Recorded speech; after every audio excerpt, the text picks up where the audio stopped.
bullshit. Okay. I don't know. I'm kind of like 50-50 with it. I feel like, because here's the thing with social media, man. Pre-social media, I would say it's the women who are more cattier, but women just got more enhanced the cattiness in the gossip and shit because of social media. But I will say I'm gonna add more points to the men because these dudes, I'm telling you, man, I don't know. The buy-ins, man. Yeah, maybe Kiki ain't like the women do. So going back and forth with the ladies also, I'll just be like, yo, what is going on with the fellas? And they be over here pillow talking and all types of shit. So because of my affiliation, but MG, please tell them this is not a healthy person to be affiliated with. He does not have the interests of American Jews at heart. Even if he stands for Israel, it's not worth it. Thank you, Jay. And I'm not I'm not trying to deflect off what you said, but I have to say something. He said so much shit. He regurgitated shit from season 2, basically. But, John, I'm telling you now, if you act like an asshole, I'm going to ban you from the house. So let me just say this. How did I get in the position of power in healthy debates? I'm going to tell you, first off, it's none of your fucking business. Second off, people stepped aside because they had real lives to take care of things, and I picked up the mantle. There was no power play. This asshole's like, hey, you didn't want Roger to be an admin. This is Roger's house, you fucking moron. Roger could kick me out tomorrow if he wanted to. What are you talking about? Kelly has real life stuff that she's addressing.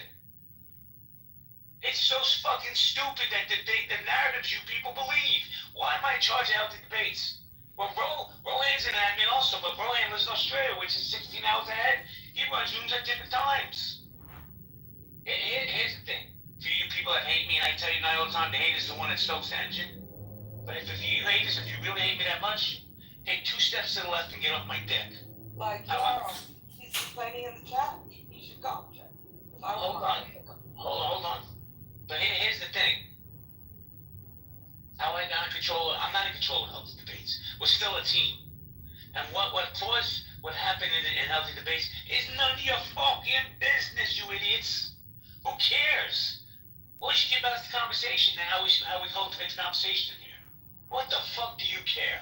It's so stupid. Dr. Mitch, you wanted to jump in? Dr. Mitch? Hi, Jay. No, I'm just here to support. We're all trying to make we're not all trying to make the world a better place, but I think that's the dream, right? Is that we're here to communicate with people all over the world to help make the world a better place. We've got enough crap going on in the world hurting us. We don't need to do it to each other. Yeah, hold on. To that point, when I was in his room tonight, and he started telling his version of what happened to the creators of this club, and he's blaming you for for getting them like unmodded or removed from the house. I'm sitting in the audience thinking, where's he getting this from? Right? I won't name his imagination. Right? I mean, even one of the former leaders of this house has recently told me on the back end what happened to why certain people are no longer fully participating, right? And even you have told me this. So when I heard Pepe's narrative, I'm like, wow, this guy is really, I don't know where he's getting this information from, but it's wild. So if anybody was in that room and heard Pepe tell the story about JB being the reason that Kelly's gone from Healthy Debates and Roger's gone and Brent and Rohan, his version of the story is not true. If you want to know the truth, go to the former OGs and ask them if they'll tell you.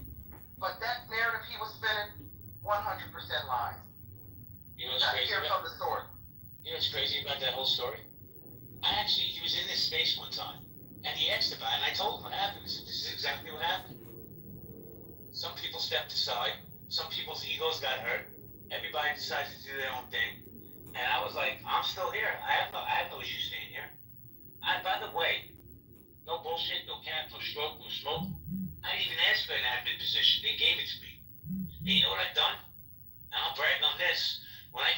this house, there were 32,000 people in this house. There's 46,000 plus now. Because I run rooms consistently. Man, hate is no motherfucking hate. Jealousy is a horrible sin. And that's a fact. John, are you going to be normal tonight, or am I drawing you out? Yeah, I'm here listening. Hey, you want to chime in? Yeah, I mean, I think it's like a daily stirring of the pot. And when you listen to Pepe, a lot of it is projection with his own frustration in life. And, you know, it's pathetic. It's a waste of time. And I for some reason, I do enjoy the drama. And I record it and I live stream it. But I just hope people find peace in their lives and live normal lives and live happy, productive lives. To me, this is all petty, Yeah, it's so stupid. normal to have 25 phones propped up recording rooms on Clubhouse. That's so normal. Well, I'm running for Congress, and it's people like you, Dr. Jasmine, and your incredible rooms that I love to live stream. So Hey, people, hold on, Jasmine, John, John, man, you say this, you just say things to trigger people, and I'm going to ask you one last time to stop. Man, I've been supportive of you. I'm asking for the same respect in return. I'm not trying to trigger. I'm not trying to trigger anybody. All right, well then, do me a favor, just chill out when it's tonight. Because I don't want to just blow up on you because it's not your fault that Pepe's a fucking lowlife. And that's exactly what it is. Look, I'm not perfect. I made so many mistakes in my life. I can't live there anymore. I refuse to. I've grown too much as a man, as a father, as a friend. I refuse. And I wasn't even going to address this, to be honest with you. I just think it's funny. Like I said, this is my original account since I've been on this app. How many accounts is it? How many times you gotta get thrown out of a restaurant until they say, hey, we're gonna call the police or whatever it is? Why go places you're not welcome? And here's the thing. Doesn't it bother any people the things he says and then uses the excuse, I'm just a troll? Doesn't that bother you people? That he can just use the N-word? He can just use the K-word? He can talk about people's families, people's lives? Doesn't it bother anybody? Does anybody have any integrity left? Hold on, Matt. Why are you unmuted, Matt? I'm here. Hello? Yes. Yeah, we I know. see Can you go on mute for a second? Oh, on mute? Sorry. Okay. Yeah, I'm new. Sorry. No, I understand. It's okay. Wait, I just want to address some comments in the chat. Folks are like, y'all should get a life, go outside, touch grass, get off the app. Here's the thing. For some of us, Clubhouse is actually quite entertaining. We like to come in here and talk, engage with folks we like and our friends. See, some of you weirdos, and I'm not addressing anyone in particular, over the course of the years, you've ran off the celebrities, okay, with your doxing and harassing. You've ran off the real ones with your doxing and harassing and weirdo shit. All of the industry players who add value to spaces, you've ran them off with your doxing and harassing and insecurities and weirdo shit. So now we're just left with doxers, harassers, and racists, okay? So we're trying to navigate the hallways and finding people with some common sense that we can be chill with. So then now that we found the cool, chill people, you want to dox and harass them too. Hold on one Tell second. us we need to go outside and touch grass. No, don't tell the doxers and harassers and racists that y'all sit on stages with Kiki and Kaka. Tell them to go outside and touch grass. Let me just, I'm sorry, I have to say this. So Keegan, Jazzy didn't give me that information, and neither did Ann. You're worse than any woman I've seen on this side. I'm not even bullshit. The way you just spread salacious rumors against people is beyond my comprehension, dude. Yeah, he fled. Why would he fly? Why would he flee? Because I'm calling him out? He didn't hear what he wanted to hear? Should I said Ann gave it to me? Or Jazzy? Should I lie? Neither one of them did. But, you just want to fucking make salacious shit up. And I'm going to keep it 100. And some of you trolls can go back and tell him I said this. I believe Keegan hates women. 100%. The way he speaks to them, the way he talks down to them. To say, oh, Ann gave it to him. All I heard was Jazzy. Man, where the fuck you come in? There's no reality to that. But it's okay to just throw a name out there. You're a piece of shit. Mike Moon, you wanted to say something? I'm really, really good at listening comprehension. I spend more time listening than most people on this app. And I'll tell you that everybody's missing the elephant in the room. There's one overriding thesis of that room that Pepe had. It's simple. You claim that he doxed Roger. He claims he didn't dox Roger. We have the facts. We'll move. First of all, if he did dox Roger, then that delegitimizes his entire room. It means his entire room was just a bitch fest of him going off and attacking somebody to get his fucking own rocks off. Mike Moon. He doxed Roger. There's No, listen, what's about it? Let me get there. For the room's benefit, it's really simple. He's already admitted to putting a picture of Roger up. And apparently, he says he scratched out his name, but apparently, someone came up and said, no, I could read his name on there when you did that. So let's take aside the fact that he was in chillism, apparently just flat out just talking to everyone about it in a small room. We know he did it. So he doxed. So he doxed. His entire premise of the room was that he didn't dox. So now his room is delegitimized, and now it's just literally a bitch fest, and people are going to get caught up on all the bullshit he was saying, but nobody's going to hold him accountable for the fact that, dude, you doxed, you fucking idiot. Talk about projectionism. Talk about projecting. It's fucking horrible. Like, it's ridiculous. And he was being vile, dude. He was being totally fucking vile. I defended you a couple times in the chat in the beginning, and someone told me to shut the fuck up. And I was like, you know what? I will shut the fuck up, because I'm not here, because you can do fine. Either way, I was there to basically determine whether or not his allegations were accurate, because that's all I give a shit about personally, is just trying to know the truth.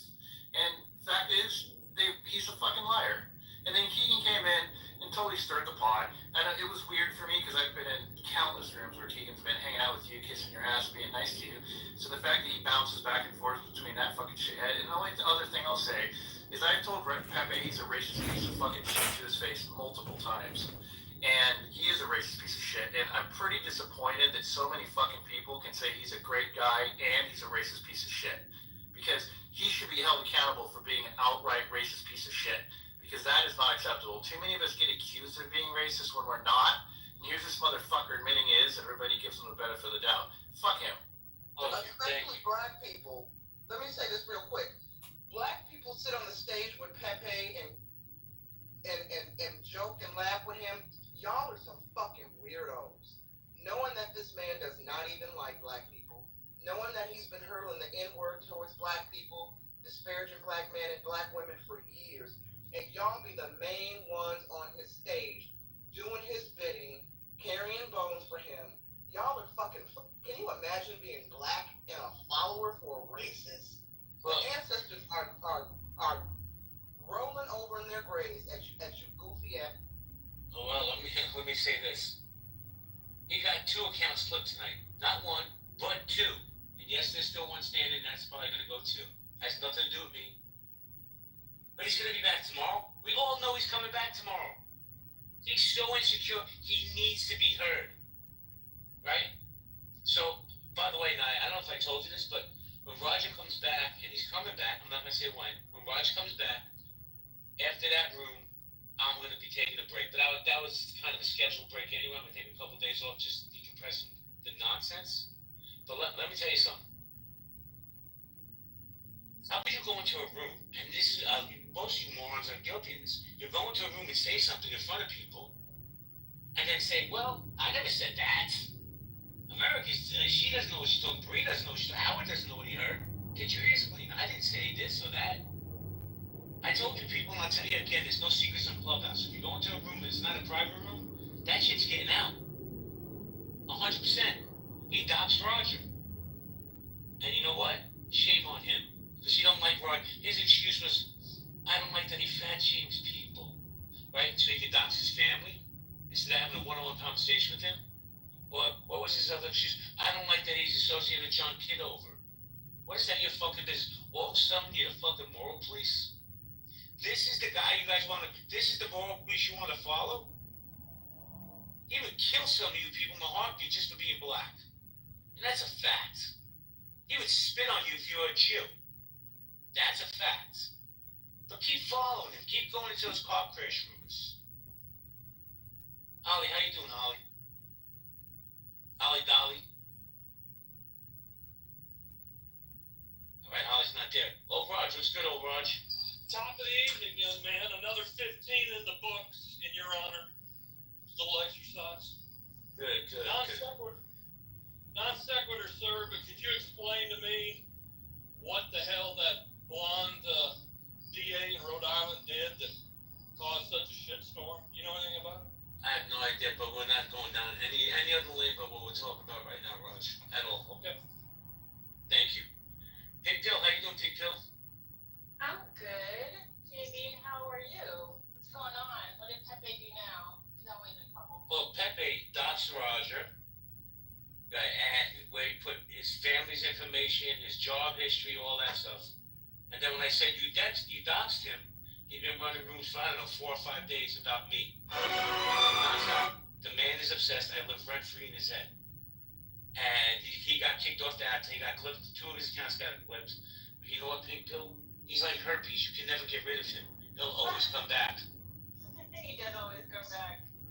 He can't help it. Like, I've never seen somebody who says they can't stand black people so much, but I always see him in black rooms. I don't know why he's never fucked with me, but as I said, it won't start none. Don't start none, won't be none. But it is unfortunate. I don't know about the doxing stuff. I always miss the drama for some reason, but I do know what he's capable of saying. And quite frankly, honestly, I think we do give him a pass when he really shouldn't. Well, let me say something, Pill. Thank you for that. You know who's just as bad as Pepe? Mon.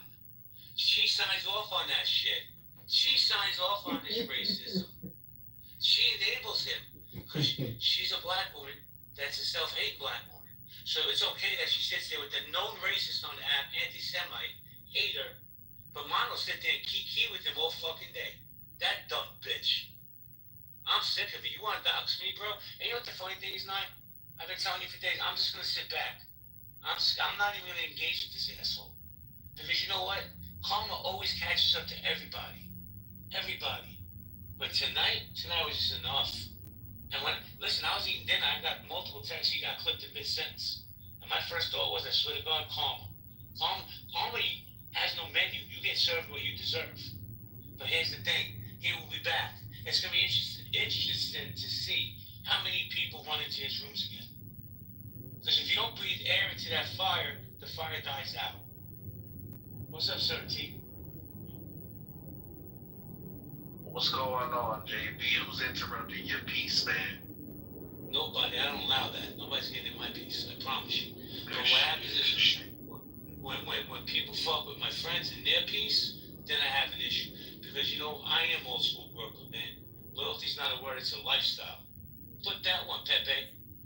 Loyalty's not a word, it's a lifestyle. These are my people. These are my friends. I didn't just cultivate these relationships. These are years in the making. People who know me, trust me, love me, respect me. Can anybody say that about you? Anybody? David Katz, what's good? Things are good. Appreciate what you're saying. It's all true. Paid your debt to society, which very few of us have. Whether we should use. We haven't paid our debt to society. That's good. I want to also speak to because a lot of the rooms, the papers that are recorded, the one today. So all of the ranting and projection and truths are there. We're not going away. The rooms last night I was in where these colleagues were repeating stuff that wasn't true. I think that Roger will have the last laugh. That's all I can say. I'll say this, and I'm not going to let the cats out of the bag, but I can promise you Roger's going to have that last laugh. And he's going to be very interested. I say it all the time. It's a harder ball game when the rabbit's holding the gun. Right? Listen, Roger could be crass, he could be brusque, he could be rude sometimes, but Roger's also probably one of the best dudes on this app. He's And also the shit not you don't, stupid. 100%, but the shit you don't know about what Roger's done for people is unbelievable. But you guys just want to run with these narratives. Oh, Pepe. Where's the Pepe tonight? He got cleared. Is anybody so bad that, you know what, I want to put a poll up. Now, can you run it for me? I want to pull a poll up. What's up, Frankie? I'm here. Go ahead. Karma's real. I'll be honest. When I was sitting in that room and Pepe disappeared and they started saying he got clipped, I too thought that JB used some of his connections and got him clipped. And I started to text you, but then I said, I'm hungry. I'm going to get some hot wings. And then when I got back, you had this room open, and you were like, yeah, I had nothing to do with it. So here we are. Mystery solved. JB had nothing to do with getting him clipped. So, but that was fast. Clubhouse, I don't know how the clipping works. Do you get reported? Is it a mass reporting, and then the Clubhouse, the man behind the curtain listens in to see what's going on and clips? But they reacted pretty quickly. I know that room was going on for at least well over an hour. I'm impressed, Clubhouse, and if any of the Clubhouse powers that be are listening, I sent y'all a message about a year ago when I was threatened on this app and threatened with doxing, and I sent multiple messages to get that handled. Y'all did nothing about it. Pepe ran a 2-hour room and got clipped almost immediately. That's fascinating. So note to self, next time my harasser and doxer harasses and attempts to dox me, I need to figure out how to get a room, center him in a room, and maybe they'll react. Maybe I'll get some justice. I'm glad you got some justice, JB, but like you said, he'll be back. He'll be back tomorrow. He has multiple accounts, and it will be interesting to see when he returns what his next room will be about. And half the people who, not half, but some of the people in here, I'm looking through the audience. Some of the same people who are in the chat and in the audience claiming they support JB and they like JB will be over in that room talking shit in the chat. It's weird. It's just so strange.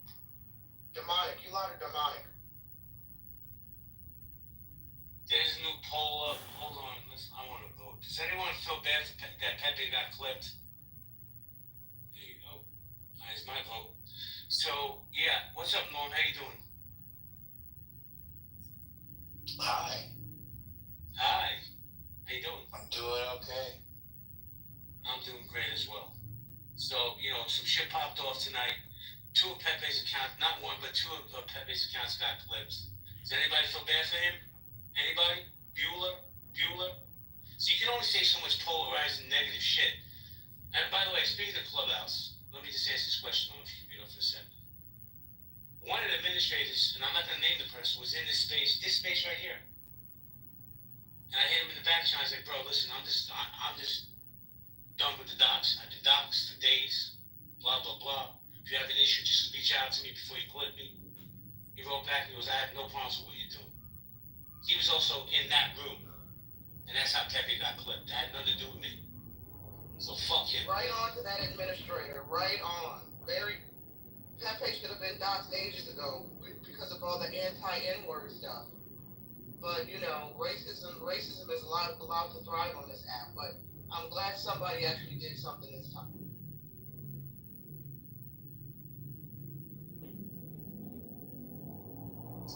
Nobody said they feel bad for him so far. The 13 votes we got, 85% says he deserves it. Free speech should be allowed. We got 16% so far. Man, listen. I don't mind a little banging once in a while. Let's get it off our chest, see what you gotta say. But they gotta be lines for us, And he cost everyone, between Roger, between myself, running these rooms nonstop for days. Mike Freeman, man. I don't even know who you are. I got no smoke with you. But I agree with you. That dude's gonna ride. He's like herpes. You cannot get rid of that dude. He'll be back. He's already probably at fucking AT&T, get another phone, or get some free number or fucking Google. I don't know, Mike. If it was me, I wouldn't come back.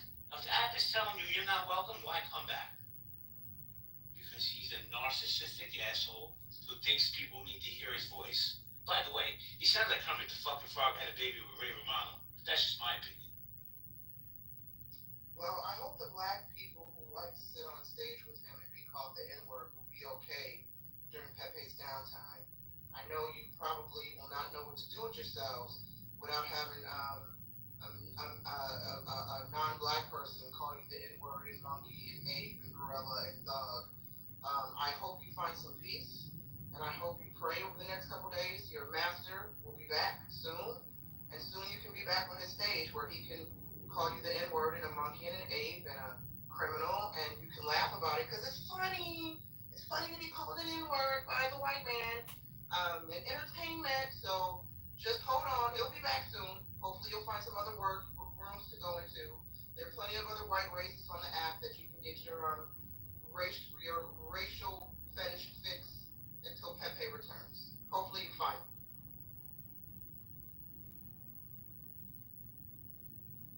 A little popcorn song, guys. Hey, Holly, you there, Holly? I am. I'm here. Do you want to chime in, or you just want to hang out with the cool kids? Yeah, I just want to agree with you guys and have your coolness rub off on me. I don't really have a strong opinion about Pepe, honestly. I've always been kind of neutral with Pepe land. But how can you be neutral when he doxes people? He puts out their personal information, their family's information. I'm sorry, Holly, I'm not letting you scale on this one. You don't have to give an opinion, but to say you're neutral, I'm gonna call cap on that, sweet. I don't know if it's me, but there's some of that, you're breaking up on me a little. Yeah, I don't know, I don't know about doxing, so I've always thought Pepe was like kind of anti-dox, so he's doxed Roger's face, is that what's happening? No, see, don't drink that Kool-Aid. What he did was, he broadcasted his work history, his family's business, everything. He didn't just put up a picture, which I consider doxing, by the way, because if Roger wanted his picture up there, he would have put his picture up. He didn't want it, but he got it, right? But he did other things, see? Don't drink that Kool-Aid. I don't picking up pieces, I haven't been on all day, so I'm just picking up pieces here. So, okay. It didn't happen today, Holly. It's been going on for 5 or 6 days now. So not just today. Oh shit, okay, I missed this whole thing. So did he put it up on Clubhouse? Did he put it up on like Telegram or something? He definitely broadcasted in Clubhouse rooms. That I know. So let me say, Francie, hold on a second. Let me say hello to Adams. Dr. Adams, how you doing? I'm gonna say good morning. That's how tired I am. Oh my God, you know how tired I am. I've been up for quite some time. I'm just getting home. You know, I'm happy that this turned out the way that it did. I feel like there needed to be a lesson that needed to be learned, and I feel like there were lines that were just unacceptably crossed, and I hope people are paying attention. I really hope they're paying attention. Thank you, Adam. I appreciate you, man. And for the record, I just want to say this, you know, my feelings about Pepe after watching this is, hey, if he can do it to you, he can definitely do it to anybody else, including myself. So there definitely will be a difference if he does come back onto this app, how he will be received in certain spaces. I agree with you, but let me say this before I go to Francie and then y'all. He's just regurgitating the same shit for years. There's no new material there. He just takes one face, moves it, puts a new person in. There's nothing new there. What's the draw to this? I don't understand. He sounds like fucking Raymond Romano and Kermit the Frog together. What's up, Frankie? I really don't know Pepe like well, but I've been listening and for the past few days finding out like what was going on, and you know, you have to wonder what his mindset is, and if we can just take a step back and think about it, I think that he has the potential to be a predator, and Dawn is here somewhere, and Dawn also she has great instincts. I can tell you that. But he seems like he could be a predator. And hey, Francie, before you continue that, just give people a little context into your professional background, so you're not just some random crazy clubhouse person. Please. Sorry. Well, I mean, I just practiced for 30 years as a licensed psychotherapist and psychiatry, and so, I mean, I've pretty much done everything. Now I'm just a grandmother, but, and I'm hopefully Clubhouse's official therapist for the year of 2025, I hope. So that's me. But I just, so I think that he, doxing to me, I've never, because my information has always been public because of what I do.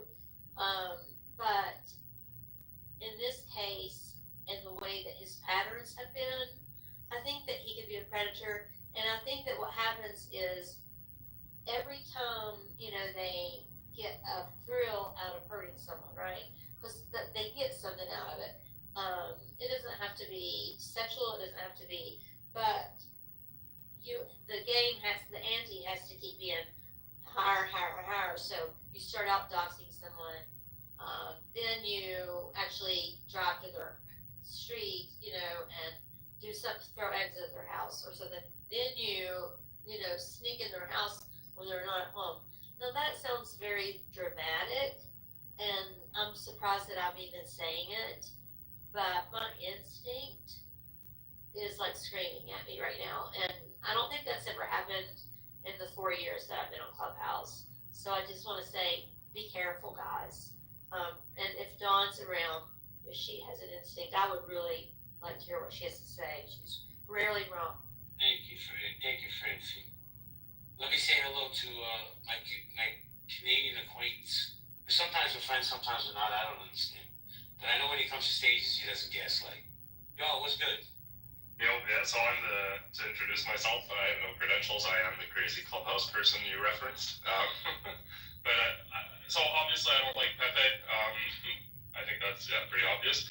But I am curious, how did Pepe get that information to leak it? And obviously it's wrong, but did Mojo know him personally? Is that how he got? No, he got it through donations for John's campaign. You have to put your own information on it. So, because it's so important to him and that idiot Rich had to do a deep dive, y'all, and they ascertained the information, and they ran around like their hair was on fire, screaming to the world. What did you just say? That's wild. That is wild. Rich. I'm gonna talk to you offline. That can get very, very, very ugly very quick. Is that a federal crime? Hello? MG, let's not even, let's all talk offline. No, that's like a valuable lesson. At the same time, I've never heard of getting doxxed in such a way, but hey, be careful, guys. Thanks, JP, for informing. No problem, y'all. You can go back to the chat, gaslight my chat if you like. Yep, thank you. You're welcome. Listen, at least he owns it. I respect the dude that owns it. He trolls the chat. But man, listen, I'm over all this shit. I don't know if some of you people haven't been in my space in a while. You see it for the car crash. Well, come back to Healthy Debates. Give it a shot. I think we've been having some amazing conversations the last couple of days. So that's what I have to say. If anyone wants to come up, you're more than welcome to. Oh, hold on a second. Let's see. Oh yeah, I don't want this piece of shit in my chat. Bye, Elstone, you piece of shit. There you go. Another phony on Clubhouse. So yeah, if you guys want to come up, you're more than welcome to. I wasn't going to address this Pepe thing because to me he's irrelevant. Always has been, always will be. He's irrelevant in life. He's irrelevant on Clubhouse. But some people said that had to be addressed. And by the way, for those who heard, I don't have dentures. I have implants. It cost me a lot of money. So yeah, there's that. I own my I'm honest. I don't have that. I have implants. It cost me $25 grand just for the fucking top row. How about that? But this asshole's like, you got dentures, and you're at this age, and you're that age, and you can't even get it hard on. Okay, Pepe. Keep flapping your shit, bro. See where that gets you. Karma's real. Karma has no menu. You get served what you deserve. MG, can you run it for 2 minutes? I have to make a quick phone call. Thank you. Well, here we are. Hold on, somebody wants to come up. Okay, sir, I'm gonna let you up, but JB might move you down because every time you come up, even though I think you're funny, Times Square, you tend to, veer us off to Looneyville. So here we go. Good luck. Tread lightly. I moved you before you even finished the sentence. Here we go. Okay. So wait, Sonia, I think Sonia was trying to come up. Maybe not. I thought Sonia was Jay. I thought I saw you trying to come up. You can come up. You need to come up. All right, guys. Healthy Debates. Karma's real. Ha ha ha. who said Tom Square is funny. That's news to me. I don't know. He's kind of funny in his. He's a cornball. Stop it. Okay. Okay, Holly. I saw you coming off mic. I'll be back in 2 minutes. Okay. I just wanted to share, totally off topic, some news. In Georgia, there's apparently a new, I don't know if this is federal or just Georgia, but there's a new rule, basically, if you are accused of something, let's say, and then the accuser, the prosecutor is found doing something fraudulent, then the case, basically all of your court costs, your legal fees get refunded to you. Okay, don't quote me on all the particulars. I was just told this whole thing. So what's happening in Georgia? Fonnie Willis, if you remember, she was basically taken off the case for misconduct. Well, now it's at the Georgia Supreme Court.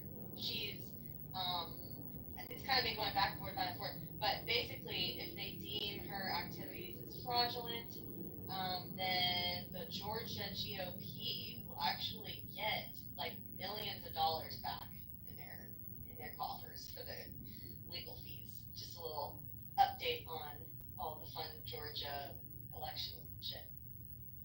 Wait, Holly, is that just for elections, or is that for any criminal or civil case in the state of Georgia, or specifically tied around election? I don't think it's specific to elections, but So you're saying essentially, if I'm understanding correctly, and I hope it's true, because prosecutor, essentially prosecutorial misconduct, I believe that's the term, when DAs, for example, do not divulge exculpatory evidence to the defense team that would have exonerated and dismissed the case up front, realizing that the defendant is actually innocent. I think I saw a documentary, I think it's something insane, like less than 2% of DAs, district attorneys around the country that are actually caught are ever held accountable. They have this weird, bubble of immunity around them. So if Georgia's doing this, okay, I found I hope it's true. So here it is. This is all new stuff. So Georgia law allows for the recovery of attorney's fees by defendants in certain criminal cases where a prosecutor is found to have engaged in misconduct, leading to their disqualification and the dismissal of the case. But specifically, recent legislation, in addition to that, Senate Bill 244, now law, signed into legislation by Governor Kemp on July 1st, 2025, includes a mechanism for criminal defendants to be reimbursed for their legal costs if the prosecuting attorney in their case is disqualified for personal or professional misconduct. And then secondary, the criminal case is subsequently dismissed due to that disqualification. So I guess it added some language to the already existing ability to get legal fees back, but so it made it a little more broad, I think. So the Georgia Republican Party is very, very happy about this.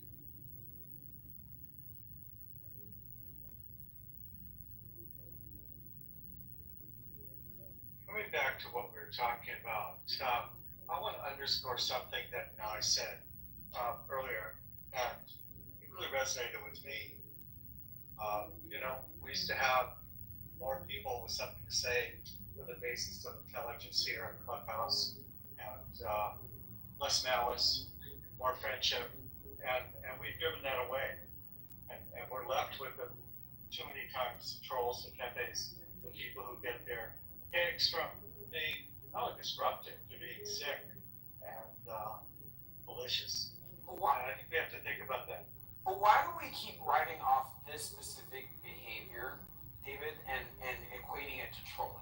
Like, this is not trolling. Like, this is literally harassing people on the internet to a criminal level in some states. In my state specifically, if these people were tracked down and they were, charged with, cyber stalking and cyber harassment, like, you could spend up to 1 year in county jail. So I mean, it's crazy to me how people don't see that there's serious consequences, and for other people, you know, that are disseminating people's information on the internet and they have families at home. Could you imagine sitting down with your wife and saying that I have to take money out of the joint bank account to go and pay an attorney over some stupid shit that you did on the internet? Could you imagine being in that situation? So either these people are lying and they don't have families, or they don't have shit to care about, okay, or they're just completely reckless, they're outside of themselves, and their behavior on this app has not caught up to them yet. Because I'm telling you right now, with some of the shit that people were saying up in those rooms, you don't want to have that conversation, especially as a young person newly married, that you have to go through resources that otherwise could be taking care of your family because you have to pay attorneys, getting your pockets racked out because you're running your mouth on the freaking internet. I agree. I think there's a fine line. Maybe I use trolling as too broad a term because, all due respect, you're good at it and you're able to keep a room lively with it. I think there's a fine line where sometimes even that crosses the line. But see, David, I don't go from room to room seeking out to create coordinated attacks. Okay, what we've been experiencing over the last 2 weeks in our circle of whether healthy debates or in the muff, it has been a series of coordinated attacks with the same usual actors. Mind you, this all got kicked off because of the whole Brad situation. Keegan and got into it or people got into it up in that room. Absolutely. And that created bad blood. Okay, then it got dragged over into Roger's room. Then there were people that were attacking Roger's room and trying to use, you know, the Monica situation. Then you had other people that it's just, this was a coordinated attack. So this is completely different than trolling and calling people big backs. Okay, I'm not calling people big backs and reading out people's addresses out of the yellow pages. No. But I'm just explaining the intellectual difference. So trolling is big backs. Okay, doxing and harassment is reading out people's employment history, putting up pictures of people's still videos that they've done, okay, with a sheer image, okay, of something blocking their name so that everybody on the freaking app can see the person's first and last name. It is clear doxing. So if we're holding Pepe accountable, which it looks like Clubhouse is, I encourage people to hold Rich accountable as well. I agree. I'm back. Let me just say something real quick. Let me look in this audience because there's somebody. Oh, Sonia, who are you, Sonia? I don't think I know you. But Sonia? is it Sonia? Let me see which one, because I think I know Sonia. Is it Sonia? I don't see her. I think that's my homegirl. With a J? No, yeah, with a J. She's next to y'all. You don't see her? Hold on. Not yet. It's on stage. Oh, she's on stage. Yeah. So I'm asking, who is she? I don't know who she is. I want to hear her voice. Let me pull to refresh, because I don't see her. Let me pull to refresh. Yeah, I don't see her either. I don't see her. I don't see her, JV. Hold on. I just refreshed. She probably fled. Jack, who are you, Jack? Yo, I'm just a regular attender in both of your guys' spaces. I've been listening. Thanks for the heart, whoever did that.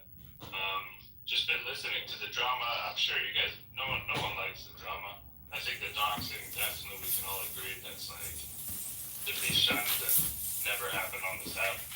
I think you guys both made some good points about each other, though. We should stay objective, you know. Wait, time out. What good points did you make about me? Tell me. I mean, just basically just describing. Okay, let's not get emotional, like I said. Shut the fuck up and answer my question or get out. Okay, are you gonna talk like a man? Are you gonna? I'm talking how I want to. It's my fucking room. What is okay, I want you to talk to me like a man. Let's do it. All right, goodbye, asshole. There's my manhood. You wanna suck my dick too, you fucking fruit pie? Shut up. You said nothing positive. You said nothing positive, you fucking idiot. Not a fucking word. Go to the fucking ear doctor to get your ears cleaned out. He doxed me. He doxed my friend. What the fuck? I didn't dox him. What the fuck are you talking about, you moron? Oh my god, there's no objectivity here because there's nothing to be objective about. He doxed us, you idiot. What do you want to say? He said that was so good. Please tell me. And I got this asshole Anthony Edwards also likes to dox me. Amazing. To use that asshole's word, amazing. Some of you people really need to do a fucking mental health check. You want to talk like a man. So he doxed my family. He doxed Roger's family.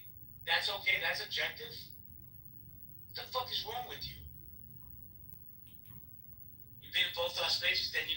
talk, you shouldn't be so sensitive. Put your big boy pants on. Go give fucking Pepe a hand job under the table, because trust me, he'll be back tomorrow.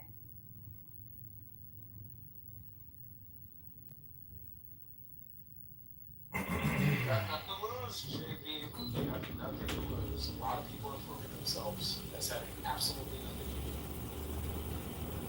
You know what? Not only am I going to throw this piece of shit out, I'm going to block you from my house, Anthony. I don't like this person. I just don't like that thing. Gaslighting motherfucker. Likes to come into spaces and talk his shit, right? Listen, I'm not a black man in America. I'm the crack middle class. But that dude says the worst things about black people. He's the black Pepe. That's the truth. Well, I just know for a fact that if the shoe were on the other foot, somebody did what was done to you to him, I know that he would definitely be a bull in the china shop, you know, tearing down every freaking room, interrupting and doing what he could to get his point across. So it's just very interesting to me how he comes in here with no sense of empathy as a father, that, you know, you were put in that situation and Roger was put in that situation. It's disgusting. You know, I'm just reading the comment in the chat, and it just reminds me yet again, I keep saying this, why grown-ass men are so pressed about how other men carry their spaces and run their rooms. Why do y'all fucking care? Go sit up under the men whose spaces you enjoy. Like, too much soy and fluoride in the water, ladies and gentlemen. Your mamas took you off the nipple too soon, maybe too late. But y'all really be pressed about how men run their spaces. I'm literally, can I use the word flabbergasted? Jesus Christ. Y'all been checked out, right? He's right about you and how you can run your space. Bitch, then go find a space you want to sit in. Y'all are weird. And this is coming from men. Yo, I've been running my spaces the same exact way today as I did the day I got this app. 100%. He says he's been in my space before, then you would know this space is not for the light of heart. Right? It's just not, bro. If that triggers you, that's on you. Here is the model for Clubhouse for healthy debates, right? This is a brave space, not a safe space. This is a level of professionalism you see in my movies. So, that one is really funny, man. Oh my god.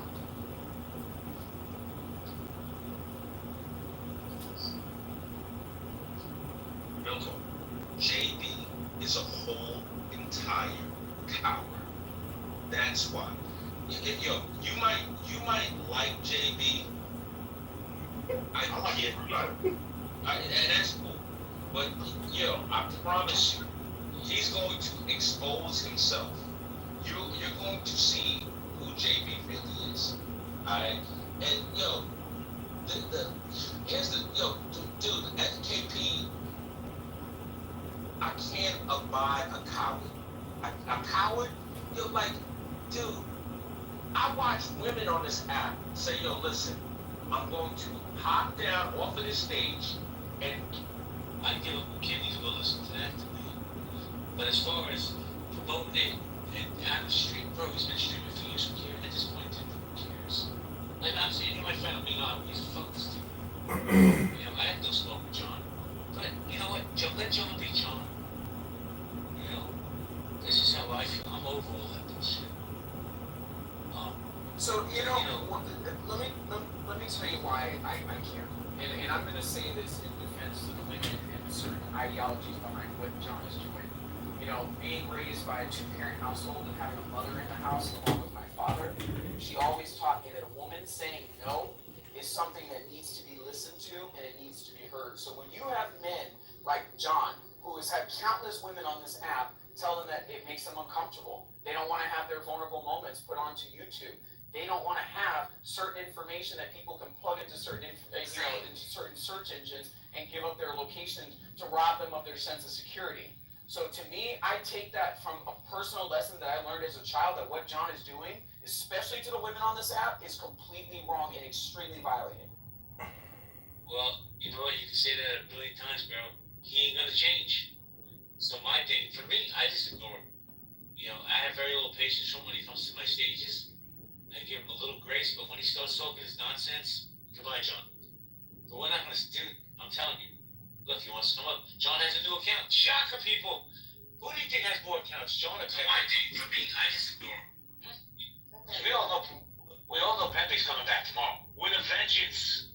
With a vengeance. And you know what he's gonna do tomorrow, people? I can promise you.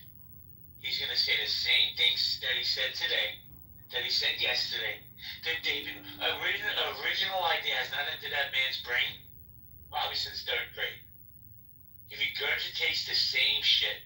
So listen, I know I have this thick Brooklyn accent, I say some bad things, I pissed off Jackie, right? He got upset because I said, he needs to squeeze his balls, that's fine. But whose voice would you rather hear, mine or Kermit the Frog's? You tell me. John Kitover, how many fucking accounts do you have?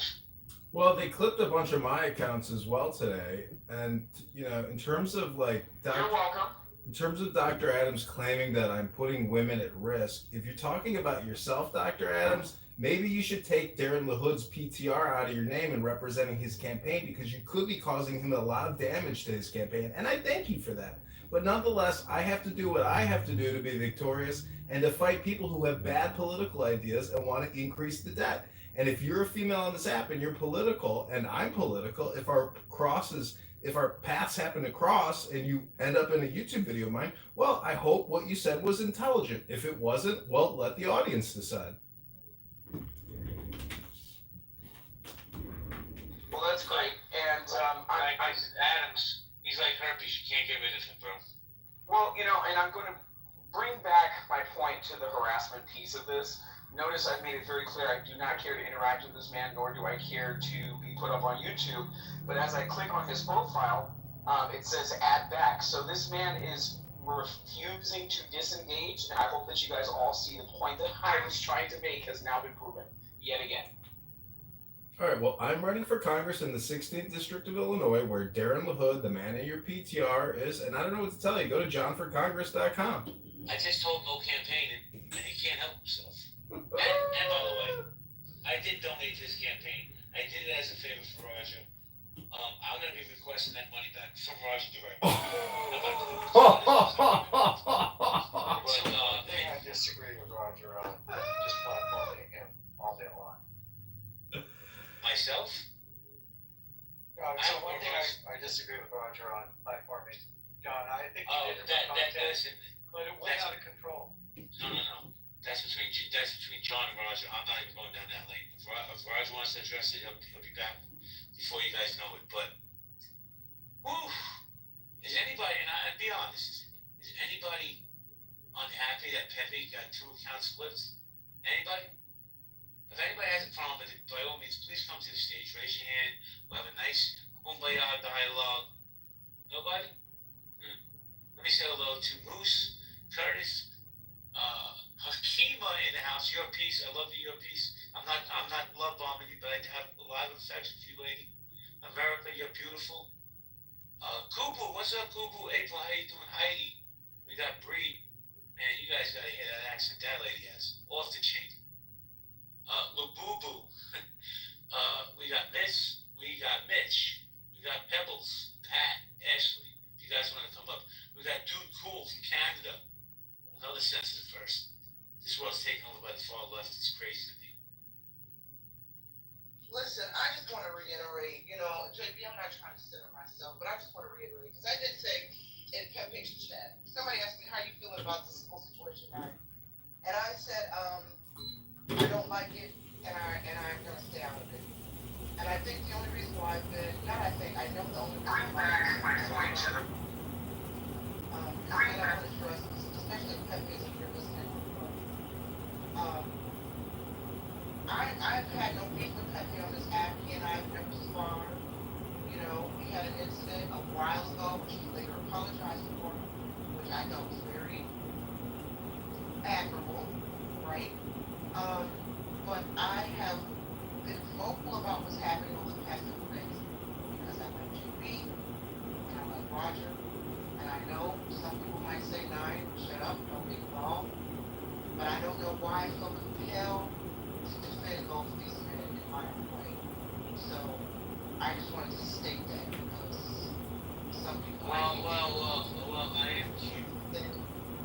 and that too, right? So and there's only a handful of houses I go into consistently on this app.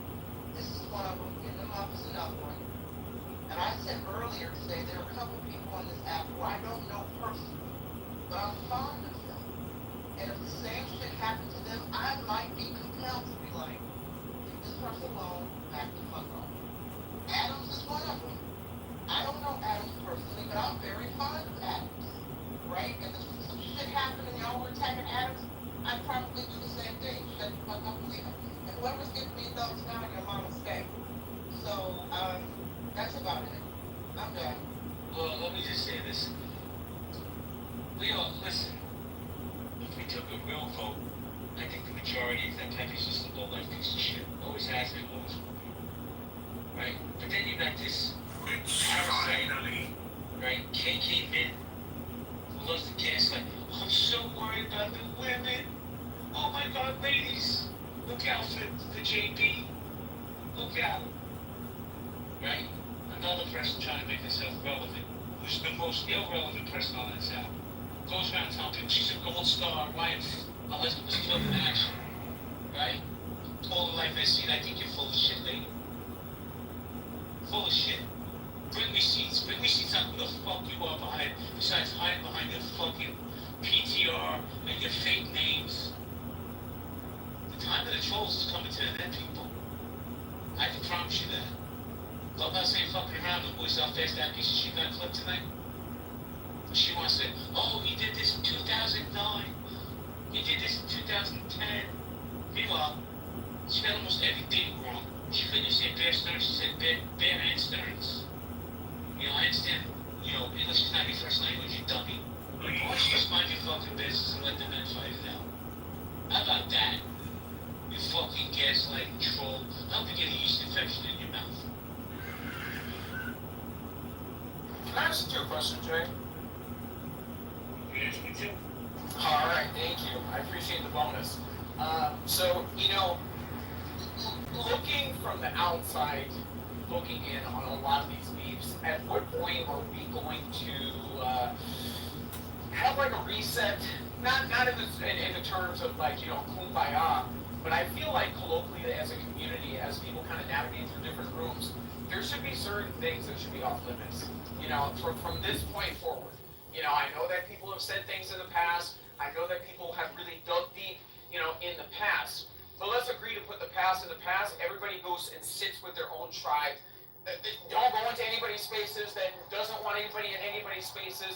And let's stop talking about the kids. Let's stop talking about people's spouses. Let's start talking about people's dead relatives. Let's stop this.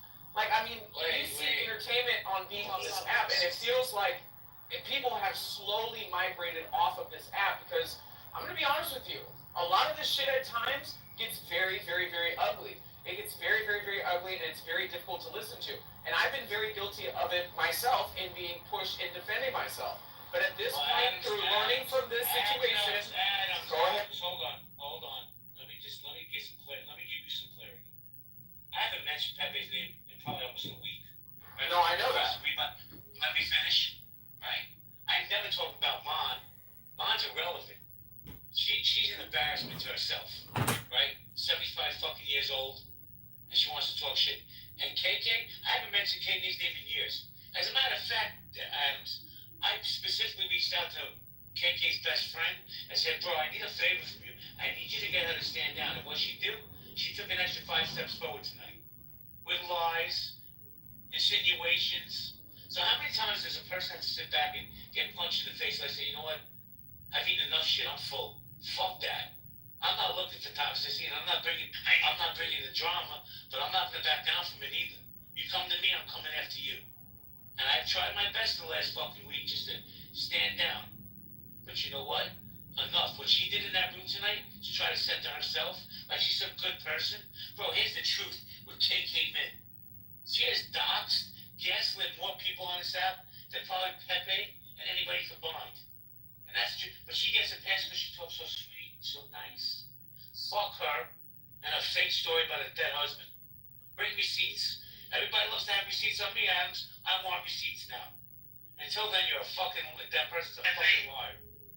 And if that triggers her, she's gonna go, oh, I guarantee she's gonna go down. He was talking about my dead husband. So what? So what? How about the fact that you fucking bounced me and my family, you insidious cancer? So what? Your husband's some fucking saint. I don't even think you had a husband, you fucking piece of shit. How about that? It's a whole other ball game, Adams, when the rabbit's holding the gun, and I'm fully fucking loaded. Well, tonight is messy. Hold on, MJ, I'll say this real quick. Tonight is a messy night. Somebody want to pin KK in here and ask her why she's sending herself? No. I was just being petty. I'm gonna go back to minding my business. Go ahead. She's in the wait. She's in the room. She's under anonymous. I guarantee you. And she's gonna cry like the little bitch she is for the next 6 months that I spoke about that husband. Because that's off limits. But my kids, my family, my business, my life is not off limits. It's amazing the hypocrisy with these people. And Yeah, everything JB said. Adam, don't you think that that's not this side? Like, our side has a moral code. It's just like, damn, the other side won't let it go, right? And so, after a certain amount of time, people get tired of that shit. You don't get popped in your mouth. So, I don't understand, like, the moral code. We do abide by a moral code, but I feel JB. You keep fucking with them, you're gonna get popped in your mouth. And I think that that's fair, Adams. You're in these spaces, you see what goes on in the chat. Who's trying to trigger who? Do you think JB and this side is trying to trigger them? No, they come over here trying to trigger us. Adams, that's for you. I'm trying to have a conversation with you. I mean, for the most part, I don't say anything because I'm sick of it because it's been going on for 5 years. It's exhausting. It really is, and to be very honest with you, I would like to have this conversation with you kind of in private as to how I specifically am bothered by not necessarily this particular situation and the insults going back and forth, but just like an everyday norm. You know what I mean? As far as people going to a place on both sides that I quite frankly have just gotten very disgusted with. well, let me jump in here real quick. So some Goku, right? It's crazy when talking about someone's dead husband. Yeah, it's also crazy about putting my family's information out there. My kids' information out there. That's okay, though. That's okay. Let's do that. It's been fucking years, you idiot. Well, years. I've never said a word on that woman or her dead husband until tonight. Well, she's gonna run with it, I promise you. She's gonna play the perpetual victim and forget what she did to me. And she's done to many others. But I have no right to take the gloves off. Man, here in New York, we gotta say, you can only shove shit down somebody's throat so they say they're full. I'm full. Fuck that. Fully loaded, let's go. I'm tired of it. Now, you leave me the fuck alone, I'll leave you. I haven't mentioned that woman's name in years. All right. But you just want to keep punching and punching. Fuck that, bro. I don't really give a fuck. There's no gloves for them, but I have to wear gloves. No, we ain't playing that no more. And none of this had to happen, by the way. That woman's name, none of this. First off, I don't even know why she's interjecting the peppy spaces in the first place. This has nothing to do with her. But she'll play the victim. Maybe she just needs to mind her business. How about that? See, some kind of moral compass, Reese, right? Oh, I have a boyfriend, but I'm fucking with my kids at home. It really is. You fraud, you phony. Tired of you fucking gaslight trolls.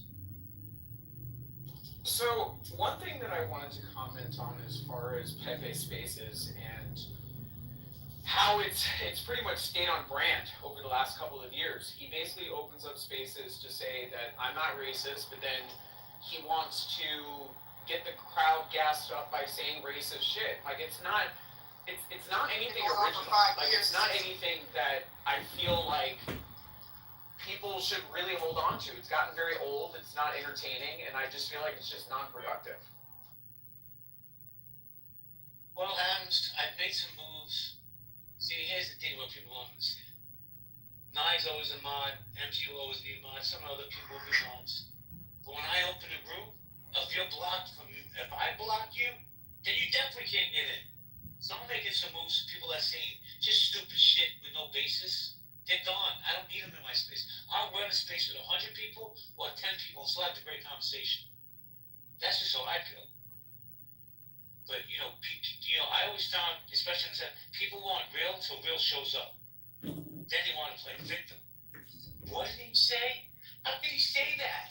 But what about and this is no exaggeration, Adams, at least 30 lies that she told in Pepe's room. I heard it. 30 fucking lies about me. Just to gaslight me. But that's okay. I was wearing asbestos underwear and she had the gasoline. Or being messy in the chat, Adams in these spaces. I mean, you're in the same spaces as we are. You see the chat. It's not this side being messy, Adams. Oh, let me make this announcement. It's very important. So those who didn't hear, Jazzy did not sell me any information, and Hero did not sell me any information. So all this pretend smoke after Ann that you're deflecting off whatever happened between the two of you, I don't even talk to Ann like that. I don't even like Ann, to be honest with you. She's a pain in my ass. But she definitely didn't sell me any information. I want to make that publicly known. Leave Ann alone. She had nothing to do with it. You fucking gossiping men. You're worse than fucking a bunch of tiny washwomen. What's wrong with you? That's kind of like the argument about, you have a lot of these male fortune tellers like Miss Cleo with rags on their head. You kicked me out of the room. Does Clubhouse have a feature that tells you who kicked somebody out of a room? Or are they just, kind of speculating and just being messy? Like this is what I mean about like the colloquial patterns as far as like how people navigate on this app. Like it's very annoying. It's extremely annoying. Like until you have definitive evidence of things, stop opening up rooms and speculating that people are doing things that you have no idea what they're doing. Like it's very, very, very weird.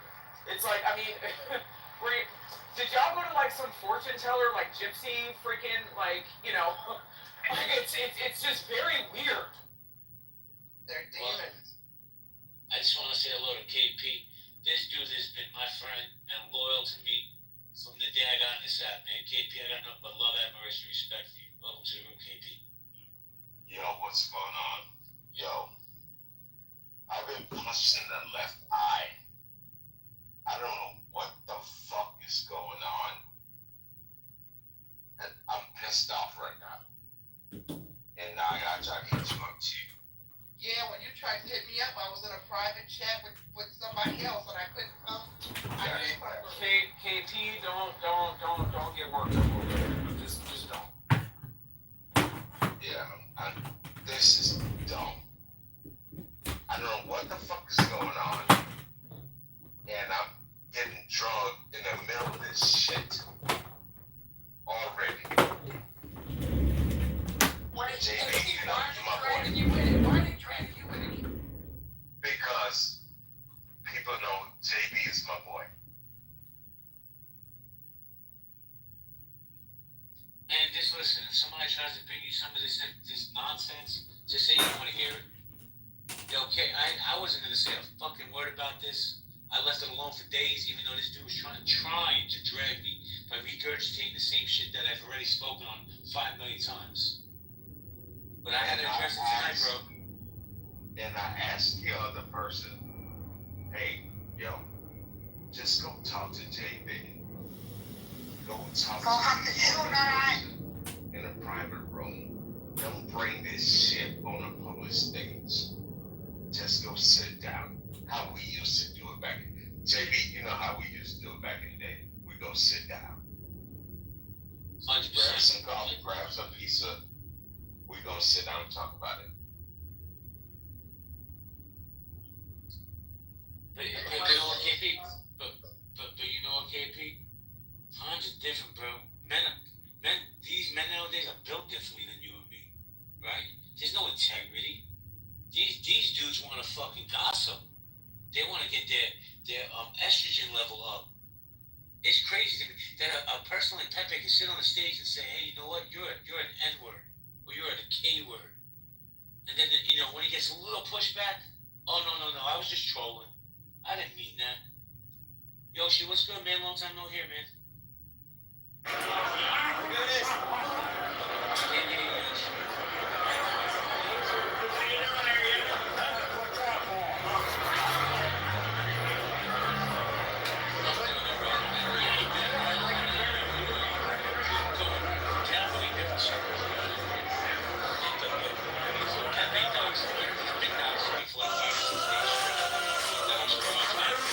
And we just had enough. We just had enough. So, I see free speech should be allowed, but where, Yoshi, and I'm saying this respectfully because I like you and I respect you, but where's the line with free speech and hate speech and doxing people's families? Doxing, which potentially exposes people to imminent threat and harm. I don't think that should be tolerated. Speech is different. I look at, especially speech you don't like. I don't want to sound cliche, but I actually mean it sincerely. I look at opinions, words, or opinions that are expressed through words, kind of like I look at pathogens, viruses, and bacteria. If you're never exposed to it, you don't build up immunity. And so you're always susceptible to it making you ill. And, you can't go through life like that. So when you're exposed to it, when you're able to hear it, analyze it, develop a resistance to it, not just by ignoring it, but by understanding the argumentation and the perspective, then it doesn't bother you to the point where you find yourself being agitated in a manner that you'd rather not be agitated. It's like sneezing every time it's spring and so forth. You would much rather not have that reaction to the pollen. So I look at hate speech or speech I don't like in that same regards. But when you're doxing people, exposing people's personal information in this world, that is crossing the line. But if you're calling people pejoratives, that doesn't bother me. No bullshit, bro. You could, I'm just using you as a example. You could call me any name you want. You could put me down. You could talk about my past. I don't care. But when you get my family involved, when you get my friends involved, bro, there has to be a hard line there. And that's just how I feel. By the way, ladies, he's not just a pretty face. I agree with you 100% on that. Yoshi's not just a pretty face. He's also very smart. No, he is very smart. I go into some of his biblical rooms when he's speaking, and the insightful biblical brothers on this app, mad respect. Yoshi's. Absolutely. Yeah. So involving people's families, that's unacceptable. That's off limits. That goes beyond speech. That's actionable. Okay, you actually took an action that we all understand as adults, or at least competent adults, that can expose people, like you said, more importantly, your family, to harm. That should not be tolerated. 100%. That should not be tolerated. But I didn't know that was the case. I thought he got clipped for something he said in the room that it had nothing to do with doxing. Doxing people. He got clipped because he was going on a tirade for the last 5 days about me, my family, my background, everything. You name it, Yoshi. He went scorched earth. He tried to. But all he really was doing, Yoshi, was regurgitating the same shit that everybody else has said over the last 5 years, and that I even spoke about. But he's just one of those polarizing things that people come to this room because they want to hit a car crash. Damn it, it don't matter that, he's talking about my family. Or he's talking about my life, okay. Right. Yeah, I don't think it should get personal with that on this app to that extent. Keep it on the information. If you're assaulting somebody in the room based off of something they said to you or said about a topic, that's one thing. But when you take that beyond this digital realm and bring it into people's actual lives, that is crossing the line. And so that's the basis on which you initiated the poll. Then on that basis, I would have to change my vote, JB. 100%. I can't believe I convinced you to change your vote. But that's exactly my whole thought process. And I gotta be honest, he's been talking on me for 5 days. I haven't said a word to him or about him. But say it again. We've I said, spent like the past 3 hours talking shit about him. 5 days, because he's obsessed with me. And I haven't punched back. I haven't said it. And I even told my other mods, do not bring his name up. But he just refuses to stop. He got clipped tonight because he was doxing me. And I had nothing to do with it. Clubhouse got involved on their own. You know, he had a room the other night. I don't dislike Pepe. It's his cadence with which he speaks, the tone of his voice is irritating to me. So it makes it difficult for me to tone into the content of what he's presenting. I can't get beyond his voice. He sounds like Kermit the Frog. Something like that. And then I know that he's some of his words are inflammatory. That doesn't bother me, but I don't audience his platform too frequently. I happen to share platforms with him when he's in someone else's room. But yeah, Pepe, I didn't know he was doing that about you, JB. Not just me. That's disheartening to hear that. That he was doing that. That happens to people in his app. I know it happens to people in his app, but I didn't know that he was doing that. When I went into his room, I think for about 3 minutes, he was talking about how the Israeli flag was identified with Jewish identity, and he was disapproval with that. But I didn't stick around to hear where that was going. That was the extent of what I caught. But like I said, on the basis of that, I changed my vote, man. He deserved it to get clipped on that. I didn't know it. But here's the thing, Yoshi. Before I go to Dawn, let me just say this, bro.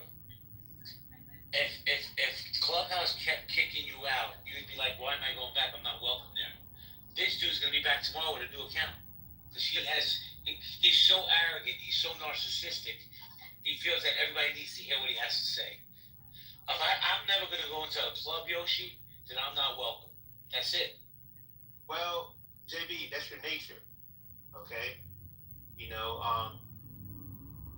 The ant only comes into your house when you invite it to food. The roach is there regardless. The roach knows that he's not invited, that his presence isn't wanted. That's why he runs, regardless of whether or not he's being pursued. It's in his nature. He knows he's not wanted. The ant doesn't run when it sees you. It's minding its business, like the bee. But the fly and the roach, they're different stories. So he'll come where he's not invited or not wanted because his nature is akin to the roach and the fly. Bro, that was amazing. That's amazing the way you put that. That made so much sense to me. Thank you for that, Yoshi. I appreciate you, bro. Anytime, JB. We need a mic drop emoji. I feel like I need to give you a mic drop emoji for you. Thank you, Yosh. Dawn, how you doing, Dawn? Hey, Joey. Good. How are you? I'm sorry to hear all of this.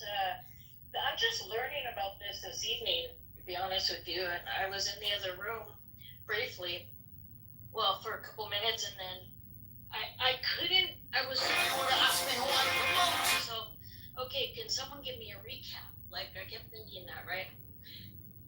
And he was talking to someone, and I didn't know who he was talking to because he was very direct, directing his point to someone as if he was having a one-on-one, right? I'm like, who the fuck is he talking to? He was talking to you, but you weren't on stage. And I wasn't even I wasn't even in the room, but he's talking to me like I'm. I was like, what is going on? So, oh my god. Anyway, so yeah, I just thought I'd add that in there, but I got that he had said that, you mentioned he doxed you, but he said I didn't dox, and that's a lie, and I'll accept my apology. And I You want to ask me who I promote? So, Jefferson has my vote. It's the only thing. Dawn, here's the thing. When we all came on this app, we all used our original names with our photos. So there's doxing. We told our professions. You said doxing. Yeah, but KP, he takes it to the next level where he does deep dive researches and he does, like, listen, how this whole thing started, this whole bullshit started was he went and did a deep research on Roger and gave Roger his work history, his family's information. He put up pictures. Now, if you don't want your picture on here, right, and he's been on here for 5 years, Roger, why would he put that picture up? He crossed those lines. I don't care if you used your real name or not. But when you get his family's information involved, what the fuck does his work history have to do with anything to do with help with this app? True. Like, I'm still trying to piece everything together, JB. I don't like what's going on, brother. I don't like it. And Fernandez? you're my brother. Mr. Fernandez, I am chair. I don't like this shit. And I was there. I told Pepe, you're better than this. Stop it. Well, apparently he's not. Anyway, listen, guys, I'm gonna get going. I just need to get some things off my chest. Nah, MG, you're more than welcome to keep it open. If not, I'm just gonna close it down because I rest assured, people, the storm is coming tomorrow. Pepe will be back on this app and spewing his bullshit. So, guaranteed. Club Mango, what's up? Before I close it down, let me say hello to you. If you're speaking, I can't hear you. Oh, somebody just came into the room, and I hate that they missed this. Man, I hate that a certain someone missed this entire thing. You want to ask me who he would have liked to be caught up on the latest drama. I won't say the person's name, but you probably already know who it is. But, yeah. Okay, that's it. Sorry, JB. It's okay, man. I'm out of here. Guys, do what you want. I'm sure there's going to be a response room to the response room to the response room. I don't really give a fuck what people say about me. But when you go after my friends, like, listen, Roger could be brusque, he could be brash, he could be, a pain in the ass. But Roger's a good dude. To dox him, yeah, I'm going to call that out every day of the week. I don't give a fuck. And he got doxed. So Pepe could play and say, all I did was put up his picture. That's a lie. We have many accounts that will back that up. For me, man, I'm just over it. I just want to have good conversations. Hello? Hello? What's up, Club Mango? Oh, hey, what's up? How you doing? Doing fantastic. How's everybody? Good. You want to chime in before we leave? Yeah, hey, Pink. Mango! Yeah, I believe karma is real. As a great Libra, I spent the whole day serving karma to a light-skinned chick who thought she could, be a colorist in a room full of colorists in 94. And even though it was none of my business, I just felt like so good. Alright. It's funny because I was in her room that you think. Another amazing room. Wow, Jazzy, bringing together such great rooms. Good work, Jasmine. What a life. What an incredible life. 5 reasons John Kitover should never be a congressman. 5 reasons why Jazzy eats too much. Because of Popeyes, because of KFC, propped up, running, on people. because of Chick-fil-A, because of Domino's and Pizza Hut.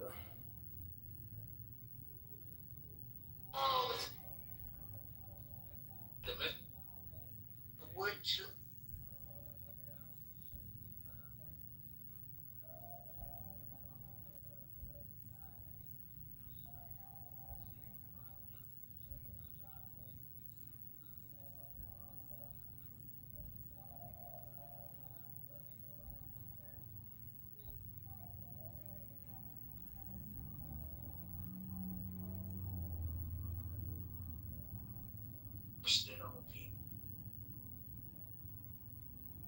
Yeah, I don't think I.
They clipped every single clubhouse account I have.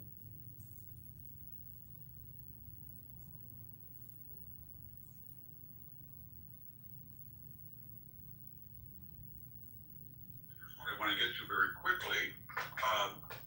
There's a lot of criticism of Donald Trump because he didn't blast Trump. He didn't blast Vladimir Putin. I don't quite understand that. Just remember that during World War II, Joseph Stalin had killed 20 million of his own people. He had invaded free Poland along with Nazi Germany. He had attacked free Finland in 1939-40 and annexed 10% of it. He had helped.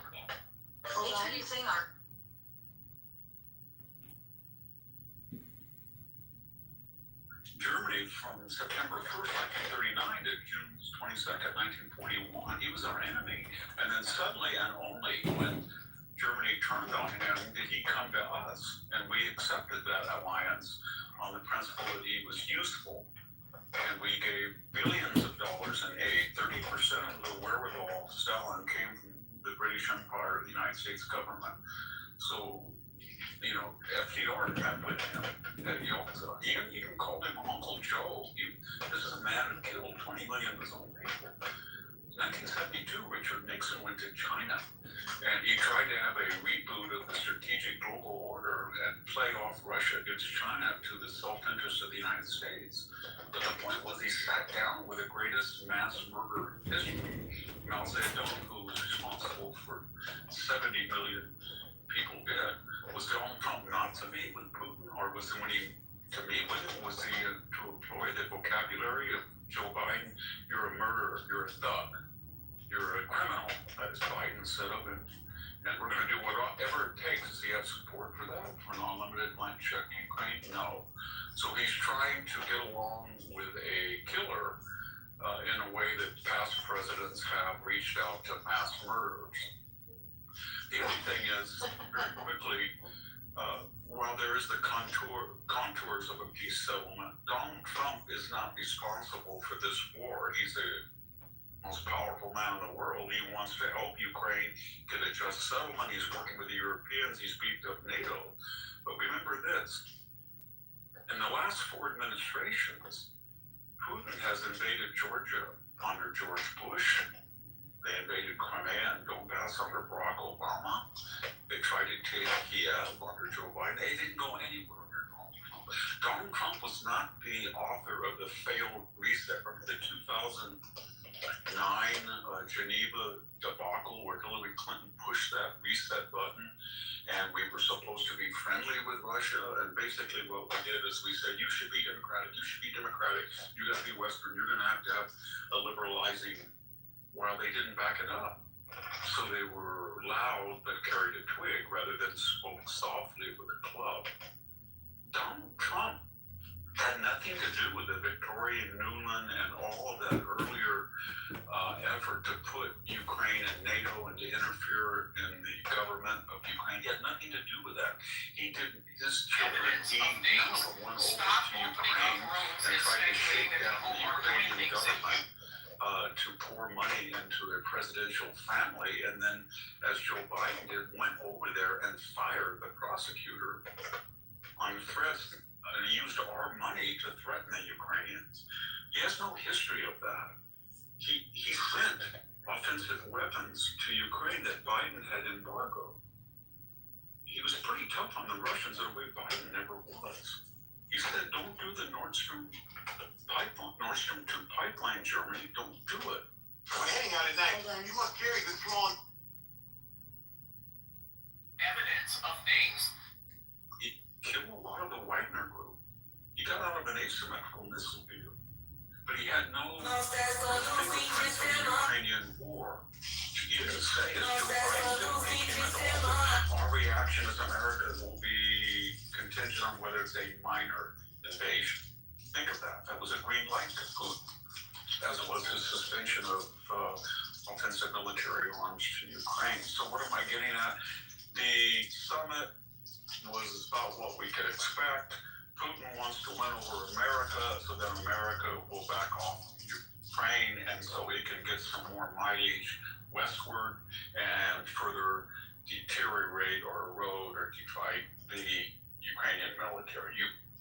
The Ukrainian military is pretty tough. It's hanging in there. It wants enough aid to leverage Putin, and between those two poles, there will be a DMZ.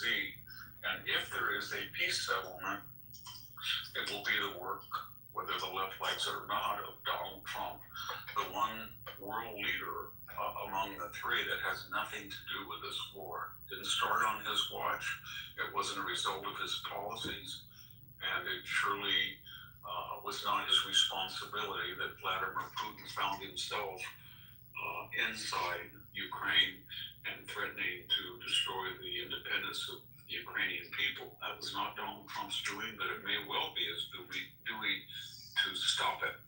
Thank you very much. This is Victor Davis Hansen for the Dailies. Okay, does this make sense, Barbie, now? Like, he has a way of clearing everything up.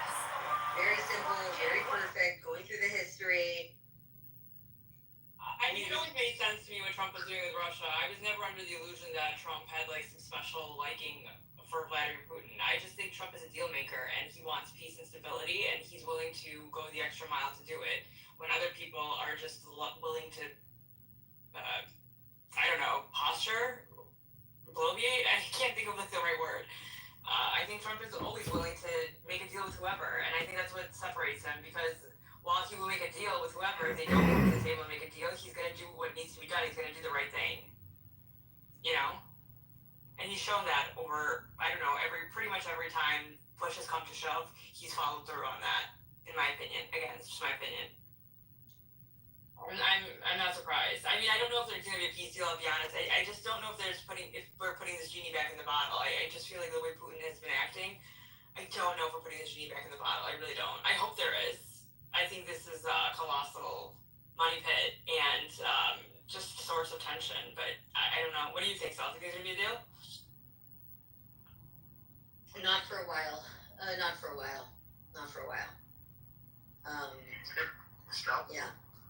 So I want to say something about what Zigos and Dan were talking about before. Okay. So I've been to Morocco a few times, Dan and Zigos, and from what I've discovered there is almost 90% of Morocco drinks alcohol, and those are Muslims. So the way they do it is a foreign businessman opens a bar there. It's not meant for Muslims, but they go there anyways and they drink. And they open clubs too. The second thing is the King of Morocco, he doesn't give power to clerics. So I don't understand that. If you can explain that to me. Because it seems like a very stable country, generally speaking. Yeah, reliable to know. In Morocco, the Muslim Brotherhood, they function under different labels. They're actually powerful, whether it's like, believe it or not. So he does, and even though he is openly, he does not express enmity toward Israel, toward the Jews, but still, many Moroccans, if you talk to Muslims Moroccan, they reflect the same sentiment that is. I was looking at them on Twitter. They're on Twitter, and they're very. Yeah, they're everywhere. So it's the same sentiment. And regarding alcohol, I had a friend, a Jordanian friend. He is an owner of a huge factory. He exports alcohol all over the world, and his business is sustained in Jordan because, of course, you have 99% of the population of Muslims. So you can imagine it's like who drinks all of the alcohol. And my friend is just like he's a multi-millionaire, billionaire, or something like that. So who is sustaining his business? Like, and forget my friend. That's like I know my people. So it's like 70% of the people I know probably drink. So alcohol in Islam. What happened is that Muhammad entered the mosque and he found Ali bin Abi Talib. Ali bin Abi Talib is considered to be like the prophet for the Shia. It was his cousin and his companion. He was reading the Quran. He was mumbling. He was, confused. He was not reading the Quran accurately. So Muhammad got mad and he said, "Okay, don't pray while you're drunk." And that's the verse of the Quran. "La taqrabu as-salata wa antum sukara." And alcohol was never prohibited in Islam. Never.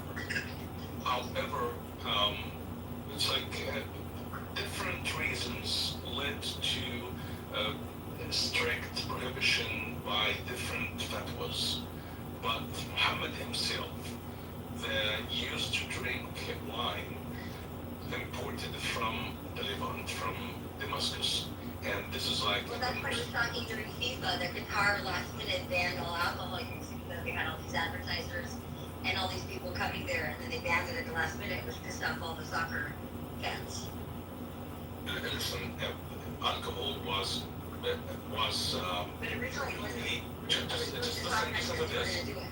You're gonna love it because it's all about communism. So what happened is that alcohol was not really strictly prohibited in the Islamic world until we have the Muslim Brotherhood and King Faisal of Saudi Arabia supporting them because he was threatened by Gamal Abdel Nasser. Gamal Abdel Nasser was a communist after he failed to get the West to give him weapons, so went to the communist side and he became a communist. Yeah, he went to the Russian, and they gave him weapons. Yeah.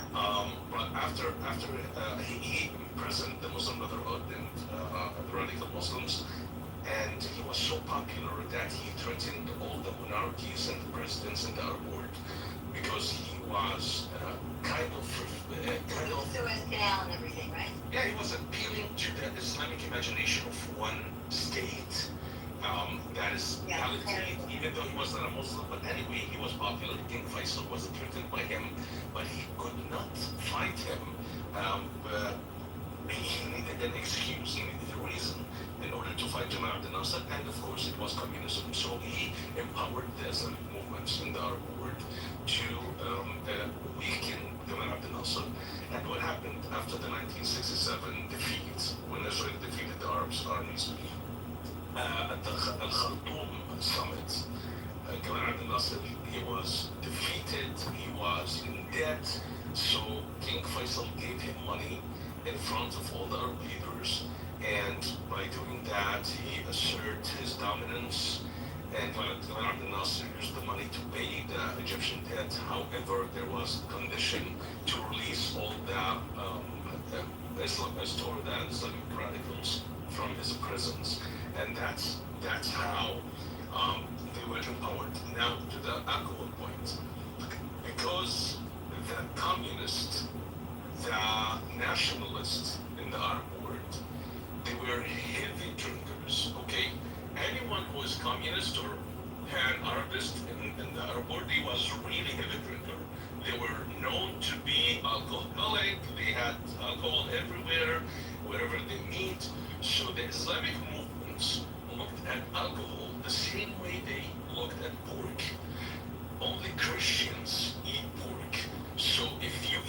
you not from us. The same thing is like if you drink alcohol, you are from the communists, from the nationalists who are anti-Islam. So that's how, and he goes to say something about when he traveled. That makes total sense. Yeah, so when he traveled to Egypt, Lebanon is pretty known for its nightlife and openness, right? But back in the 60s, there's a Lebanese singer, her name is Sabah, she's very famous. Whenever she travels to Egypt, her mom would tell her, be careful, because in Egypt it's very, they're open-minded, and can you imagine this? The Lebanese woman was afraid and, warned her daughter of going to Egypt. Yeah, she goes, I'm not kidding, Sabuha said this herself. So, what happened? I know they said their name for that, yeah, too. That Sabuha is like a... Yeah, I know, I did the version.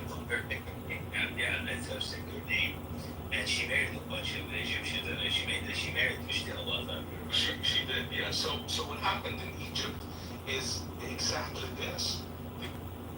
Gamal Abdel Nasser and his nationalist movement was defeated, and that's why I always blame Israel. I always say Israel is responsible for the Islamic awakening, because if they didn't defeat Gamal Abdel Nasser, we didn't have to end up with the Islamic awakening taking over the Arab world. But anyway, so that's the West and all these guys, remember they were all drinkers during the caliphates. Okay, I want to bring the conversation, if you're done on this for 1 second. I just want to tell Barbie to check her DM, because Barbie sent you something. Okay, I will check it. Sorry, my DMs are so... I don't even want to look at my DMs. I will check them. I'll go to the hands after this quick thing, and then you'll see what's happening. Hold on. Recently, because it's going to have an unusual redistricting. California, Barbie. We're going to redraw the maps of our 52 congressional seats. I know, they're trying to offset Texas. According to our governor, because Texas has been doing that, and Gavin Newsom is running for president in 2028. Told you. To show that he is on the 100%. opposition to Texas. But there's a problem. Texas doesn't have an independent commission, and Texas has a underrepresentation of Republicans in congressional seats. What Gavin Newsom is doing is very strange. He is undermining a independent commission. It's been dominated by the left, but he doesn't even trust it.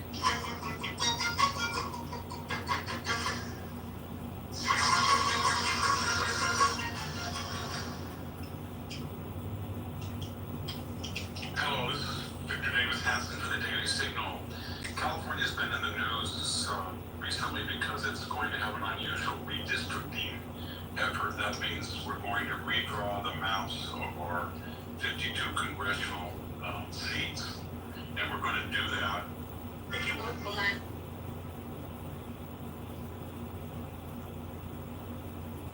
According to our governor, because Texas has been doing that, and Gavin Newsom is running for president in 2028, so he wants to show that he is on the cutting edge of Democratic opposition to Texas. But there's a problem. Texas doesn't have an independent commission, not that they're really independent, but in theory they are. They just gerrymander. And Texas has a underrepresentation of Republicans in congressional seats. What I mean by that, if you look at the aggregate vote in Texas for the president or for senators or for the state legislature, and you get an aggregate Republican versus Democrat vote, and then you see how many seats they have, and does that percentage represent it? The majority, no, it doesn't in Texas. In fact, most red states, 50 states, are ranked 1 to 50. Do the number of congressional seats in this state represent the Republican or Democratic aggregate overall vote as adjudicated by either state legislature races or statewide races or the presidency or the senators? You can use different formulas, but they're pretty much the same. That red states do not that they don't gerrymander, but they don't gerrymander as effectively. So that's why Texas is taking this action to get parity. But what Gavin Newsom is doing is very strange. He is undermining a independent commission. It's been dominated by the left, but he doesn't even trust it. He's not calling it back into session necessarily. He's calling a special session with a predetermined map created by Democrats to redistrict. And here's the problem.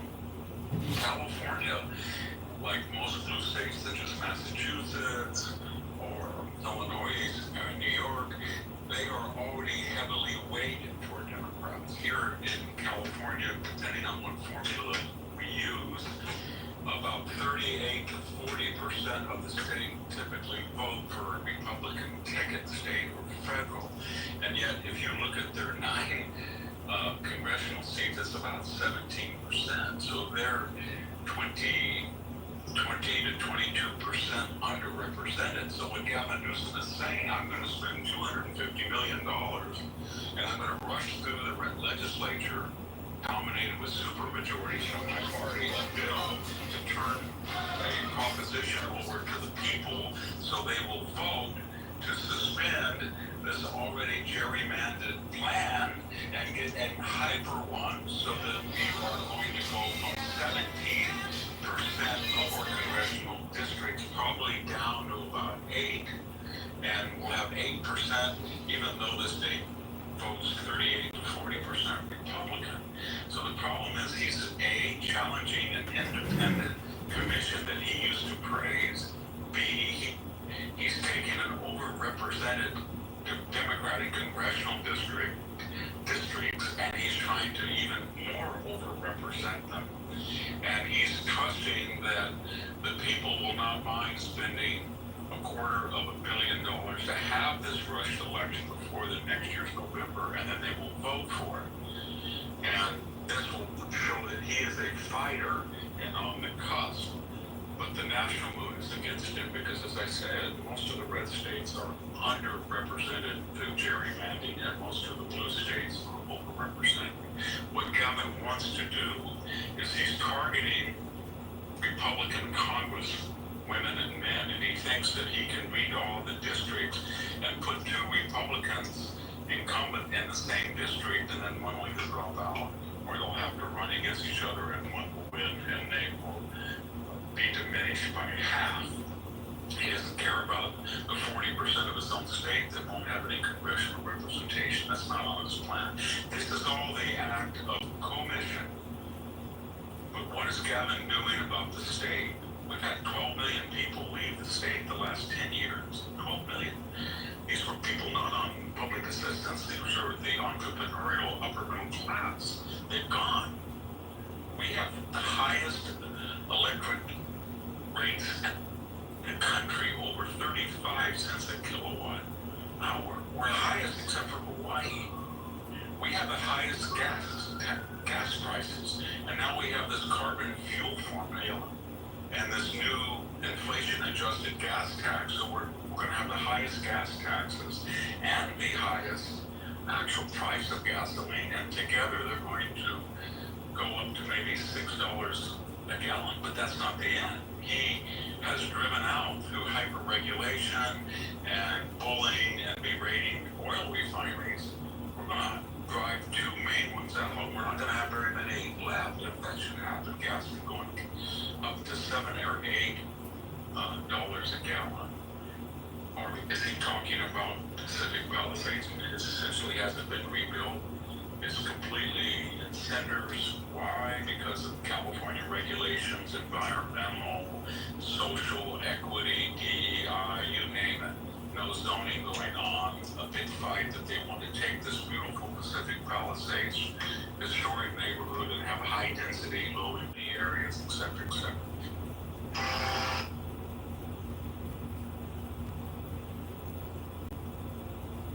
Bottom line, here is Gavin Newsom using 4-letter words, expletives, boasting that he's going to attack Trump by spending $250 million to even make the notorious California congressional election map even more unfair as we apply to Texas, which is not fair now. They may be doing something extraordinary, but they're trying to get their congressional districts to reflect their party breakdown in their state.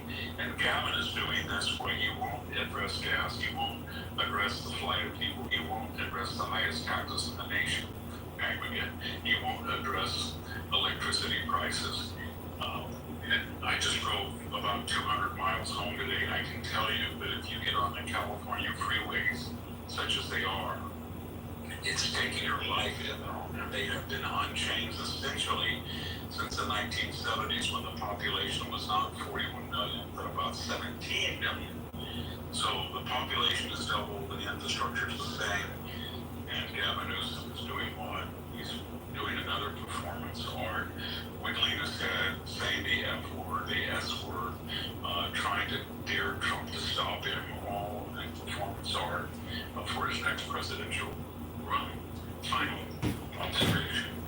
What he's counting on is nobody looks at the price of electricity, the price of food, the price of health, the price of gas, on the infrastructure, crime rate, etc. in California. Because he, more than any other Californian, as a Bay Area City Council person, as a San Francisco mayor, as a lieutenant governor, and as a governor, has ruined this state. He took a natural paradise and he turned it into purgatory. Thank you very much. This is Victor Davis Hanson for the Daily Statement. He needs to be hired as a political strategist for everybody in California for the RNC for me. Yeah, did you see Alexandra Macedos? I agree. Did you see Alexandra Macedos' response, or her piece? She's the minority Republican leader in the state legislature. I do have some hands on, like, can you send it to me? No. Okay, I'll put it up in that. It's an easy play. Barbie, he needs to be the political strategist for the RNC in California, and Trump needs to make an example out of California. And why doesn't JD Vance take this on his head as his special project, Barbie? Because I don't really understand what the VPs do, but I don't know. JD Vance, I feel like, is not going to do anything that's, I get the feeling he's trying to cruise by and not piss anybody off so that he can run. The only way, like, he could actually win is if against Gavin Newsom, is if he, showed all the corruption and they fixed California in a major way, and get him investigated for every possible corruption that he's done. To be honest, there's so much to take Gavin Newsom down with that if that's not like a major project on the plates of people in the GOP, I don't know what's wrong with them, because he's not going to be easy to beat, not because he's a good candidate and not because he has good policies, because he's a sociopath, and sociopaths, unlike Kamala Harris, who's a narcissist, sociopaths are very good at adapting and fooling you into thinking that they're normal. He's going to be worse than Obama. He's going to be more radical than Obama. You've seen the Chinese agitprop announcing his run. You saw, I sent you things, right? Sure, and on top of it, like, he might be the only person who loves himself even more than Obama did, okay? Like, this is the perfect storm right here. Not to mention he's young and charismatic, and he looks good on pictures, just like he did with the JD Vance thing. That stupid crap sells to stupid people who look at that and say, oh, wow. I mean, not the smart people who can tell that he has zero substance, but he sells. He knows how to sell. Even people who don't like him, when they're, like, in front of him, when they hear him I talk, don't know a single candidate that can run against him and win at this point that we have lined up. I don't either. And that's not because, well, Trump, but he can't run again. And that's not because Gavin Newsom is amazing. It's because, again, he's a sociopath, and people shouldn't take that, and people should take that very seriously, because I hope Kimberly Guilfoyle is allowed to speak on it, and there's not an NDA, right? Because of their marriage, right, and everything that we. Very weird. That's just crazy that she was with Don Jr. and after that, to Gracie. No, that she was married to Gavin Newsom. It explains a lot to me about. I'm not saying this in a mean way. I'm saying this in a very supportive woman way. It explains to me a lot about how she is, like certain things, aspects of her personality. Because of what she went through. Yeah. Because of what she went through, like I can't even imagine that freaking sociopath from hell. Now he has a Stepford wife, so she's good. She's probably all medicated. No. She's and I'll tell you about her privately. I'm not talking about her publicly, but I'll tell you about all that. Yeah, you know her family are Republicans, right? They voted for Trump, right? I did not know that, but yeah. Not surprised. Isn't that Isn't Whitney's she family for Trump, or am I crazy? Stealth, isn't she Cuban? No, she's not. No, she's not. To me, she looks like Nicole Kidman from Stepford Yeah, Wives. yeah. That whole, like, you know, that dynamic going on with that face that, like, shows no emotion whatsoever and eyes. But there's, I'll tell you enough stuff about her, but it just needs to go straight to Laura, and they have to have a whole campaign. But there's a lot of people. RFK knows a lot about him as well, FYI. So, just remember that. Okay, cyber. Butterface disease. Who's Butterface? Oh. Not before she's gorgeous. Okay, go ahead, cyber. I was gonna ask, because California has this like independent commission and they have pretty clear like what are we gonna call it, mandates and guidelines for how they're supposed to like do their districting. They violate everything. He's the violator. Right. Yeah. But my point is that because they're short circuiting or like cutting off the 10-year window early, and they're also saying it's in response to another state's behavior, does that open them up to like being sued, like some kind of conspiracy against rights or something, like some other like thing, like imagine they were doing anything. Ask McAdoo, tweet underneath her and ask who else could we ask on this? Stephen Miller, you can ask him. And he's saying specifically his purpose is to counteract the Republican representation in another state. Yeah. He's not saying that States' rights, Cyber. States have rights. Yes, you have states' rights, but federalism exists in the United States of America. States are able to do what they wish to do. Now the government is in charge of a federal election, but states can appropriate things the way the state legislature and the governor feel is in the best interest of the state. And just because he's reacting to Texas doesn't mean that he doesn't think it's in the state's best interest. No, but I agree. I'm not saying this is a mission for the federal government. I'm saying within California Republicans have a cause of California elected a woman with papers for 17 straight years. California elected Adam Schiff a few weeks ago. I know, and so like Adam Schiff is very annoying. We're on the same page. I don't like him either. That's not. Why would you think that California or Californians are going to turn the other cheek now and start to come around? It's not bad enough. I don't need a majority. I just need enough. He's just talking about a lawsuit, and that can happen. Yeah. There's a ground game. Elizabeth Barkahana talking to me privately about it. There is a massive lawsuit and ground game. The question is whether or not you'll have like Nicole Shanahan and Elon Musk put money behind it.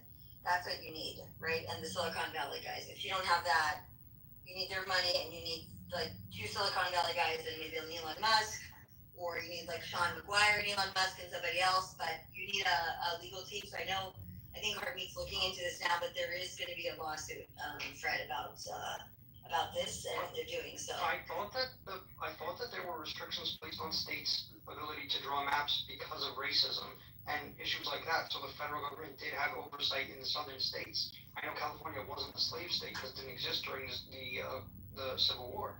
But that doesn't mean that the federal government doesn't have a history and a precedent to intercede and oversee the drawing of congressional districts. yeah, so we need to ask Shipwrecked, James R. We need to ask Croaky is another one.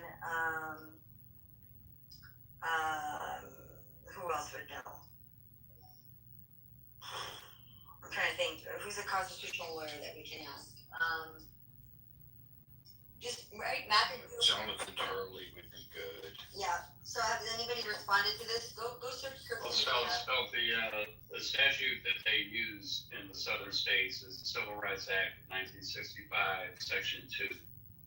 And it's been abused, it's been misinterpreted, or there's some gray area, and it's been abused, and that's what they're overturning now in the state of Texas, these coalition minority districts. And this was settled in the 5th District Court with Galveston versus Pettaway. is the key legal case. So anybody that's interested, look up Galveston versus Petaway, because it's going to have far-reaching implications in how various districts are gerrymandered to favor, to set up a majority-minority district so that they can vote in a minority. And especially when you have contracts like you have Maria Salazar, you have Byron Donalds and all that are perfect examples of you don't need to gerrymander a district to create a minority set aside, essentially. So it's called Galveston versus Petaway. But California is the Ninth Circuit, so it's not the same circuit. So like California resident could bring a lawsuit, and it wouldn't be in conflict. There would be a conflict between the circuits, which would then get appealed to the Supreme Court. But that's like a later step. So you have to. Is he what's been tweeted out by let me see here. Here it is. This is the redistricting. Hold on a second.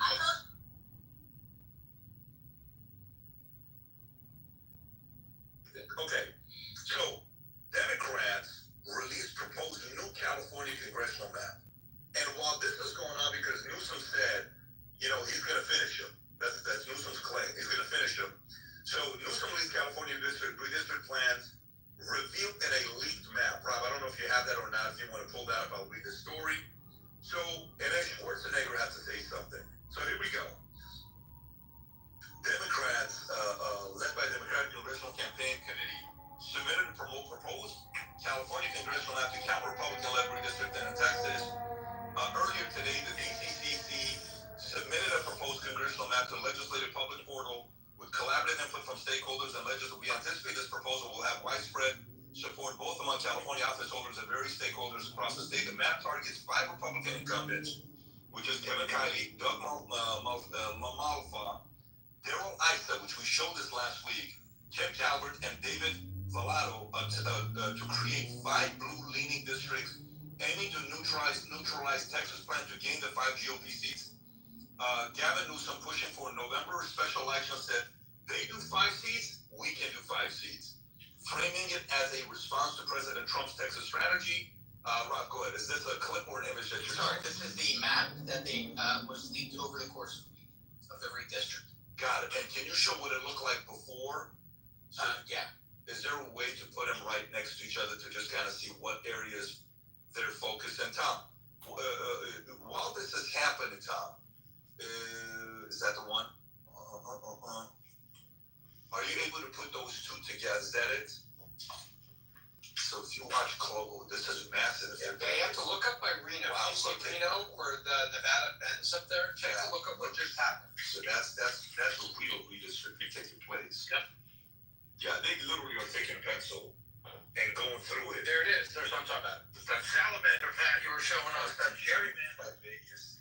So they're making it bigger and closer to Sacramento and taking out all of the red farmers along the Sierras. Yeah, so that's going to replace 5 for 5, because California knows they have the power to do so.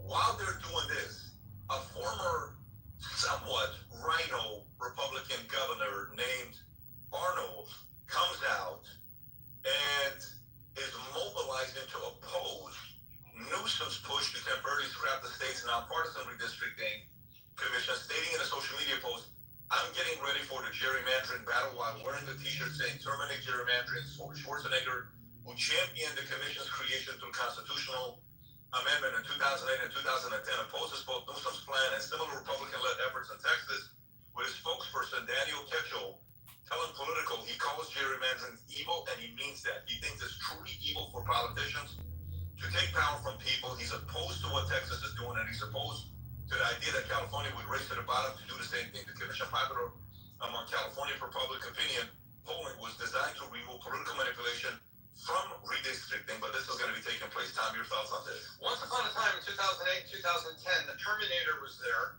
and you know what he was trying to do? I did some research on this. This was very similar to the Florida plan, that congressional districts have to be around cities and be districts that are drawn in a rational way around cities and population groups. That's what he was trying to do. And this was a nonpartisan redistricting commission that Newsom wants to scrap. I wonder why. So think about those 2 points, Vinny. You have a guy that said, hey, Florida's doing it right. That's not exactly what Arnold said, but Arnold said that this plan was right. It happens to be what Florida does. Let's have a nonpartisan commission. So if anybody wants to do this, you know, we keep it sane so that the representation is around the people. And that's what Arnold did in 2008, 2010. So he's got the moral authority to speak up and say, I tried to create a commission on this. Don't do it. This is crazy. And he's bugging. You know he's losing the battle. So, Gavin, the political Citron Center survey found that 64% of California voters want the Dependent Redistricting Commission to remain in charge, while 36% want to return authority to legislative control by Newsom and the Democrats. And listen, I know you want to go to Adam. We got to give credit. We're all about competition in first place, and we got to give it up to Gavin Newsom. California, as of this weekend, leads the nation in unemployment and homelessness. So you got to just give it to Mr. Both. He might win the Both. Homelessness number one. Unemployment this weekend. He's number one. Go ahead, Adam. I want to give him credit. Well, I actually have a question for Pat. Well, the one person who does show up, I know we were talking about how Bill Maher was calling the Democrats sort of weak and woke and they won't show up. The one guy that will show up, unfortunately for most people, is Gavin Newsom. Gavin with the good hair will show up, and he'll just spew his nonsense and slap people around in his mockery that he does of Gavin, but he'll show up and he'll just spew his lies. What I want to understand from you, Pat, and even both you guys spent a lot of time in California. I think you were there how many years, Pat? 20-something years. What are you hearing from people left, right, and center about this whole redistricting thing? You know, I don't spend a lot of time in California. We were just there, so I don't have a lot of boots on the ground. What are you hearing from average folks in California about this redistricting plan? Honestly, it's irrelevant what I'm hearing from the people, because, you know, it's what he can do and what he cannot do. Okay? So whether people want, of course people don't want this. You think the liberals want this? They don't want this. They're already 43-9. Okay? By the time Gavin's going to be done, it could end up being 48-4. Do you know what that means? 48-4. I think it would put him number one above everybody. Okay, if not number one, it'd be number two, but it's going to be up there. Represented as a big state that's dominating everybody else. He'd be ahead of Illinois. 48-4. Do you know what 48-4 means? Let me talk to my good friends in California, the Armenians and the Syrians that will be soon moving to Boca Raton. But let me talk to you guys real quick, okay? You know what that means? To those of you guys that go to sleep every night praying for California to be a red state during your lifetime, well, you're not taking advantage of Social Security, meaning you're not going to be in your 70s. And you're 40 watching this, you're saying, oh, you're eventually going to turn red. Maybe you may. What this says is, if they go 48-4, how are you going to do it? How are you going to do it? How are you going to do it? They're going to do everything in their power to change the state. They got destroyed in 2024 election. Every county in California voted more Republican than Democrat in 2024 election, according to charts that we've seen many, many different times, right? Every county. They got destroyed. It is the most embarrassing. Look at that, 2020 to 2024. Wow. It is the most embarrassing moment during who was the governor in 2020 in California? Wasn't it a guy named Gavin Newsom? Who was the governor in the state of California in 2024? Wasn't it a guy named Gavin Newsom? And then he's out there while this is taking place. Play the clip of him talking about on this one podcast. But watch this clip here. Nobel Peace Prize. Look what rhetoric he's doing. You just go to my X account, Rob. That's all you got to do. You'll see that's the third clip. If you watch this guy, Trump broke these guys. Well, watch this real quick. Go ahead. It's about the United States of America. He doesn't. Don't mix pink salt with lemon and.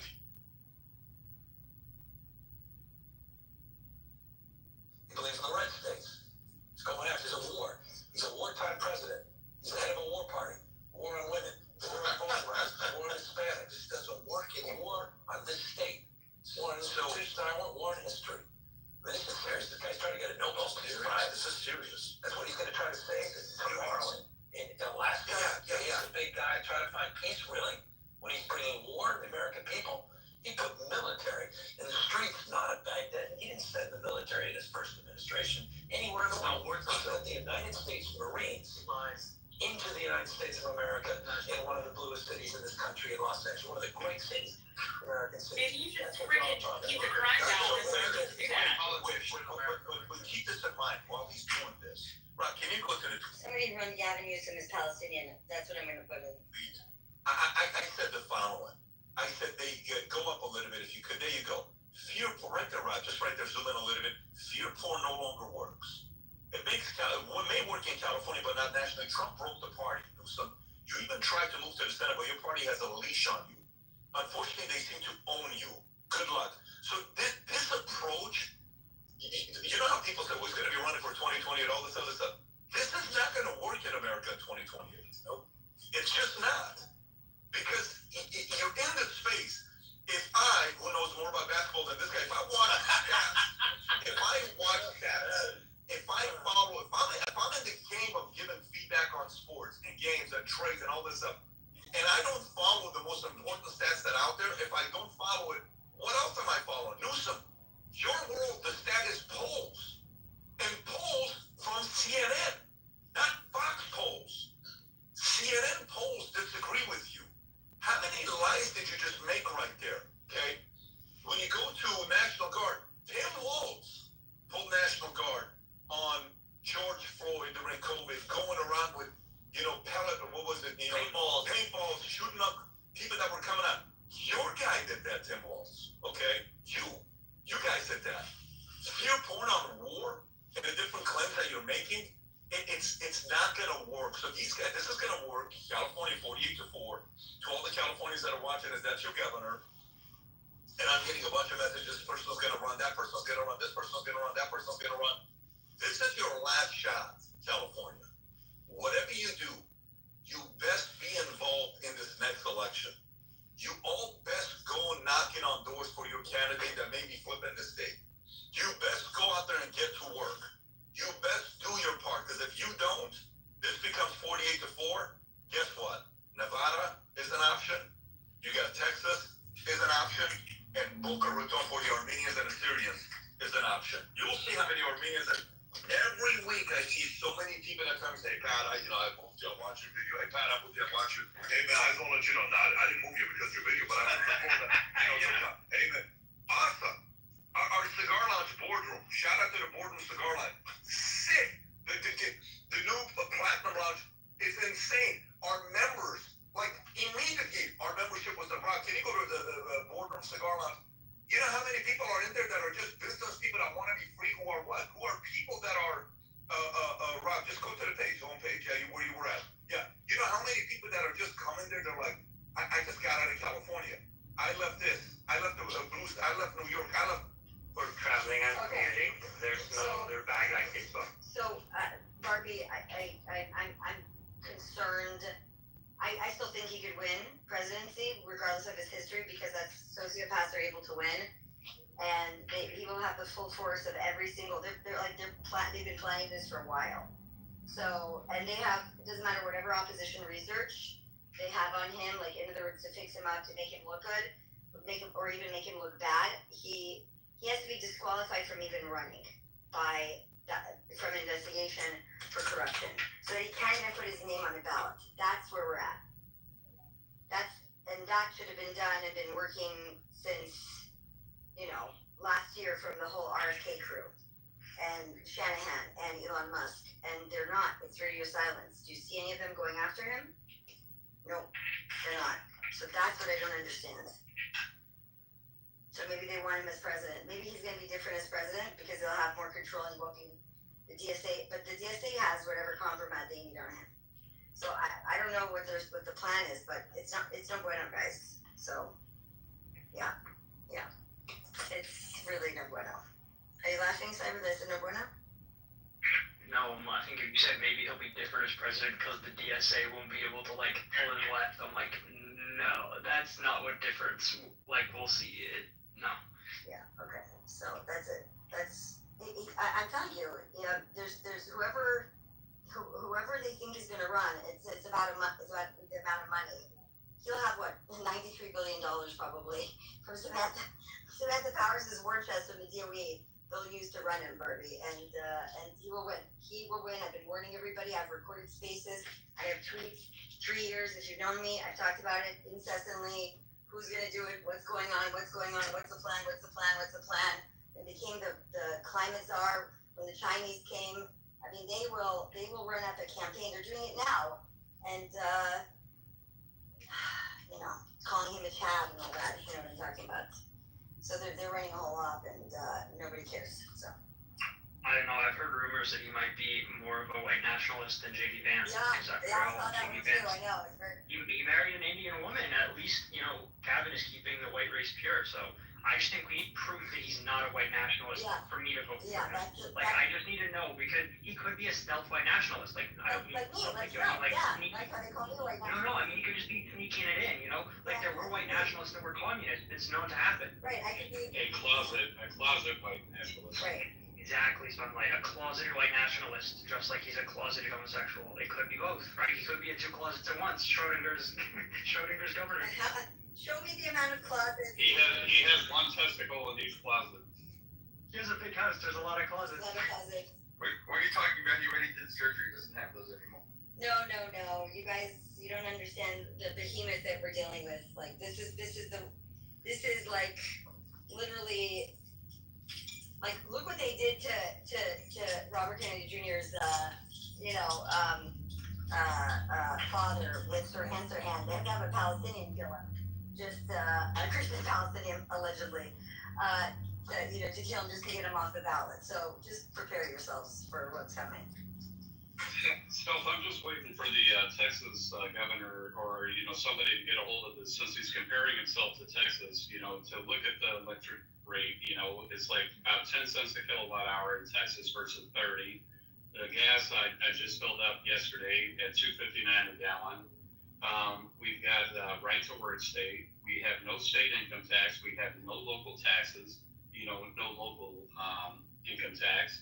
We have very low property tax. Like you've got people coming in there that are like very bad people. Coming in to. Well, we do, but I mean, for comparison's sake, if he's going to compare himself to Texas, somebody could take this and just the unemployment rate in Texas is lower, the water rate is lower as far as like what it costs, for a cubic meter of water, to the household, to businesses. That's why you look at the business. Bigger well. You can. I know people. I've got a neighbor two houses over that has a well. He's grandfathered in. He's had a well his entire life. Sitting there in a residential neighborhood.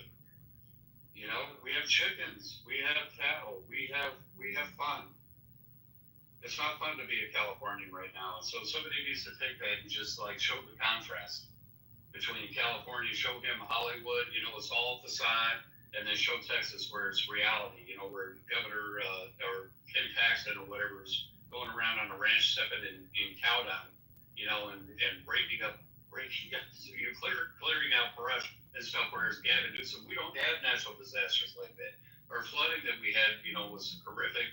But I mean, the emergency response from the state was incredible versus what they've done in California. So. There's so many contrasts, and I mean, I wish somebody would really grab it and run with this. Since he's going to compare himself to Texas, then let's go all the way. I mean, the joke is that California might not have natural disasters, but they certainly make disasters with homelessness and all kinds of other issues like crime, right? They're like, we should be without disasters. I mean, earthquakes. I have seen if Texas was a country, it would be America. Well, we could do the same thing with DeSantis in Florida, versus Gavin Newsom. Let's compare. You want to start the comparison game? Let's go, man. How do you compare him to Cuomo? Number of nipple rings, so Gavin loses game.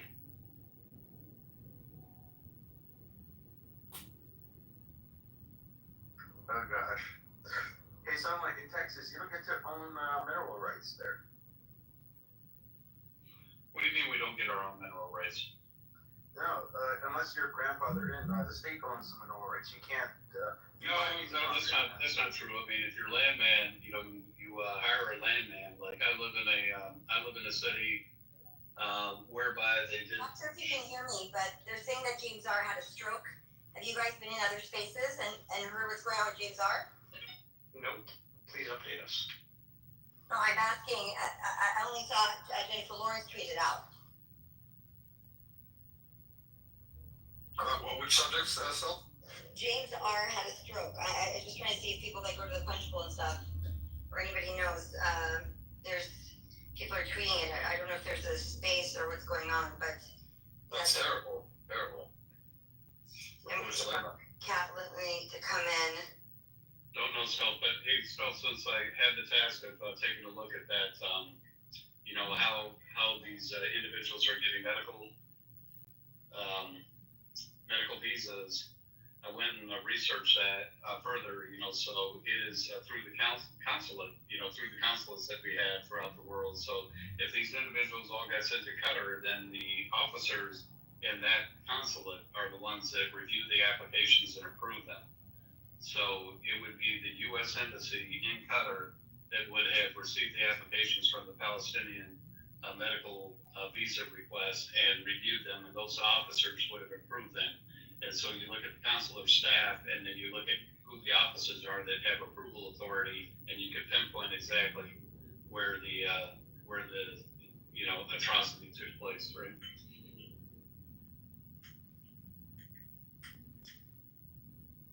Is it the pirate radio guy? Yes. That's what I'm trying to figure out. I don't have any recent update, but yes, it is James, and I'm trying to get in touch with his wife or a couple of other friends to get an update. Last I knew that he's just in the hospital, that's all I know. Okay, yeah, because Mr. Giggles, we call his wife, is with him obviously, so people are communicating. Maybe Trash knows. Hold on, there's Trash. Hold on.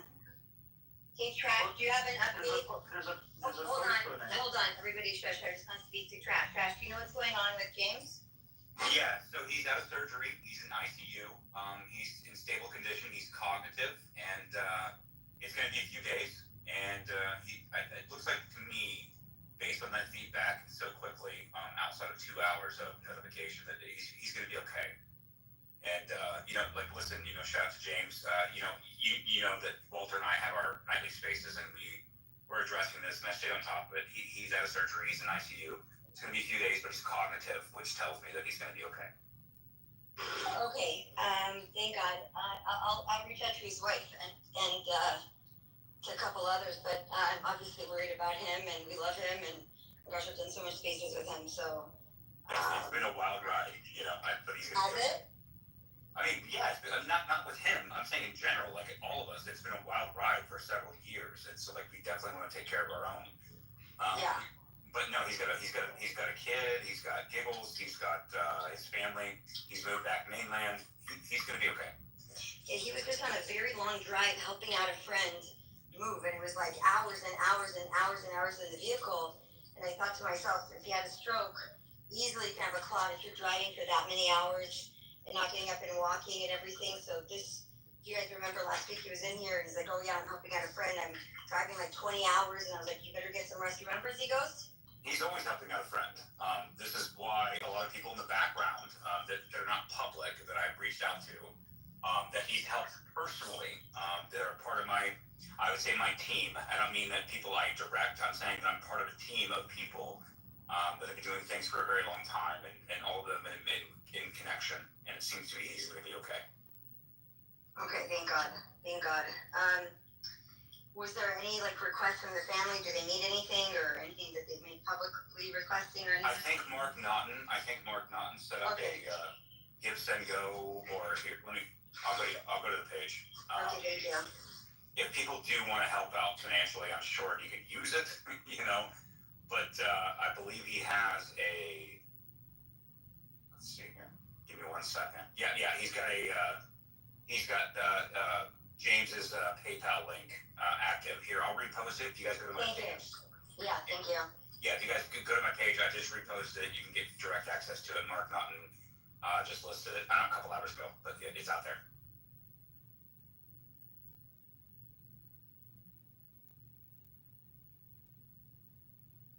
Good news. We wish him a speedy recovery for sure. Yeah, I love him so much. He's always so rock solid. So Well, I mean, I think a lot of us, right? Like we kind of get in the weeds with like a lot of information, just like James and Mark and many of us. And I think sometimes, we forget a lot of us out here are putting every effort we can to get into the weeds and try to bring a level-headed analysis to something. And this is what this is what I know of James to do. This is why I've always respected him. I mean, I wouldn't call him like a close friend, but at the same time, like we've always had like a mutual respect for each other. It's because getting through the noise to find the signal and trying to find a level-headed analysis with all the craziness and all the noise and all the propaganda and all the astroturfing and everything else. James has always been on the right side of things. From Always, yeah. Yeah. The Miami fires, the Maui fires, oh my God, how many spaces I did with him to debunk all these crazy narratives and all this bullshit, laser bullshit. Yeah, so. Yeah. So, he never jumped on the Wolf Creek bandwagon or any of that shit, so. No, he's always been like me, not directly, maybe indirectly, but I can recognize. I've always been the guy like, wait a minute, give me 40 hours, give me 24 hours, let me process this, let me get some more information. Like, I'm not going to go with your narrative. I'm not going this way, that way. Anyway, what are the facts? What do we have? What do we know? And so I would see James as somebody like that. Very calm, steady voice.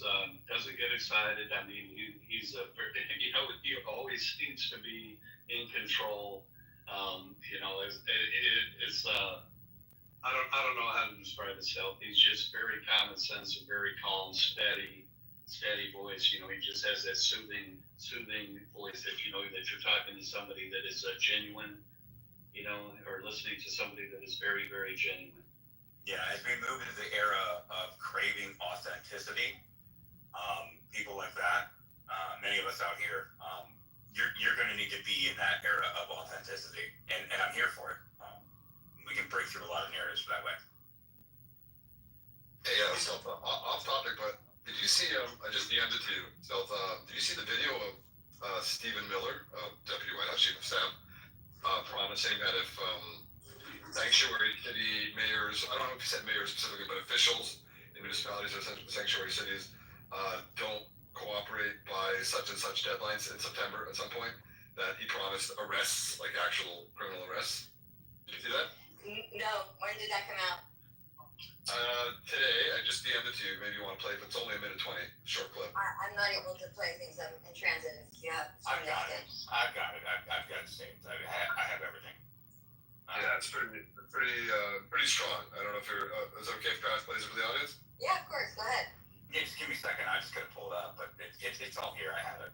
I got a lot of California stuff going on right now too, by the way. Oh yeah, we were just talking about it. Me and Barbie, we had a little meeting with. Well, I had a meeting with people regarding that based on the conversation we had in the space. We had Laura here. Oh my God, 10 hours ago. I can't even remember now. She probably landed and already home.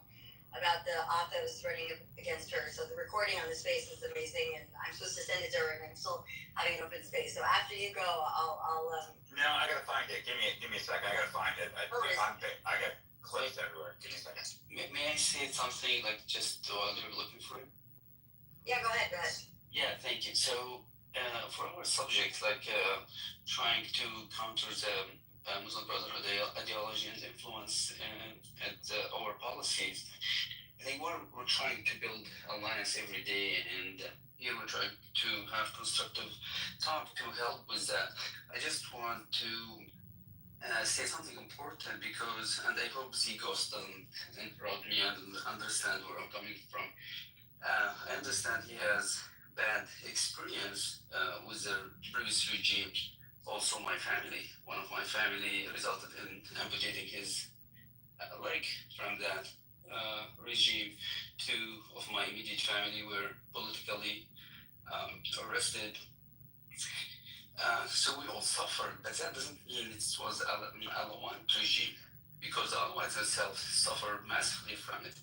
We need to distinguish between ideology and human nature. So, as example, when you asked me about relationship with Hezbollah, the same regime killed from Hezbollah maybe more than Israel killed from Hezbollah in 1980, trying to defend the Christian in Lebanon when they attacked the Christian. Also, there's some Christians who were attacked by the regime, Syrian regime at that time, but other Christians were protected.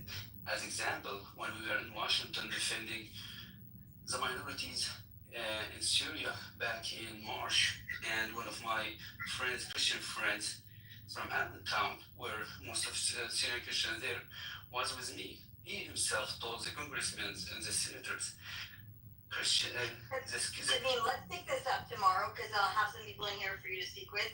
Let's go to trash and then I'm going to close out just for because it's late. I'm 3 hours ahead. 3 hours ago I was supposed to close out. So go ahead, trash. Just to let I've got the clip. I've got the clip from Stephen Miller. My God. Thank you. Go ahead. Go ahead, trash. My God. The Democrat Party is an extremist organization, Sean. It's not a political party in any normal sense of the word. A political party represents Americans. It represents law-abiding citizens. All you see all day long are crazy Democrats screeching on TV on behalf of foreign terrorists, hardened criminals, and violent illegal aliens. A political party exclusively dedicated to protecting terrorists, criminals, gangbangers, and murderers. That's what they become. These sanctuary city mayors, DOJ's been very clear. They had a deadline and they violated it. They had a deadline to comply with federal law and hand over the criminal illegal aliens in their custody, the child rapists, the child predators, the drug traffickers, the human traffickers. The sanctuary cities, like Boston, refused to turn over these menacing threats to public safety. And so now they face not only revocation of funds, not only the loss of taxpayer support, but also potential criminal charges for harboring and smuggling. This is as real as it gets, Sean. The Department of Justice laid out to these mayors how they were breaking our laws, and they refused to change their policy, and Attorney General Bundy is going to see this thing through to the end.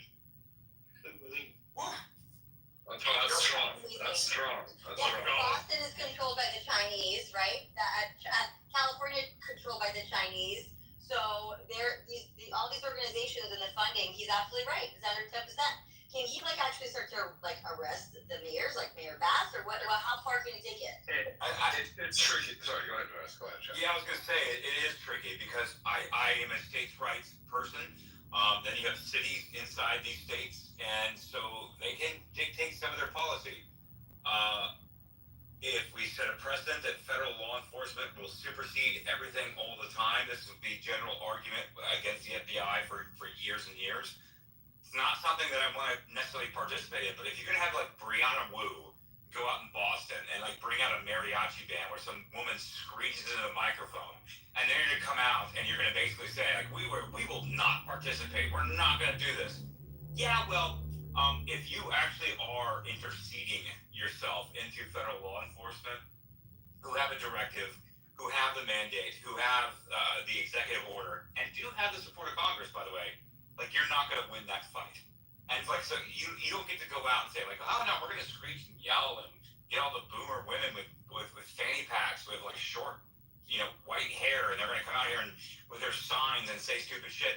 Fine, you can do that, but it's not really going to work. We actually need to take these people out because they have federal, and it's the only part where they can actually make this gap work.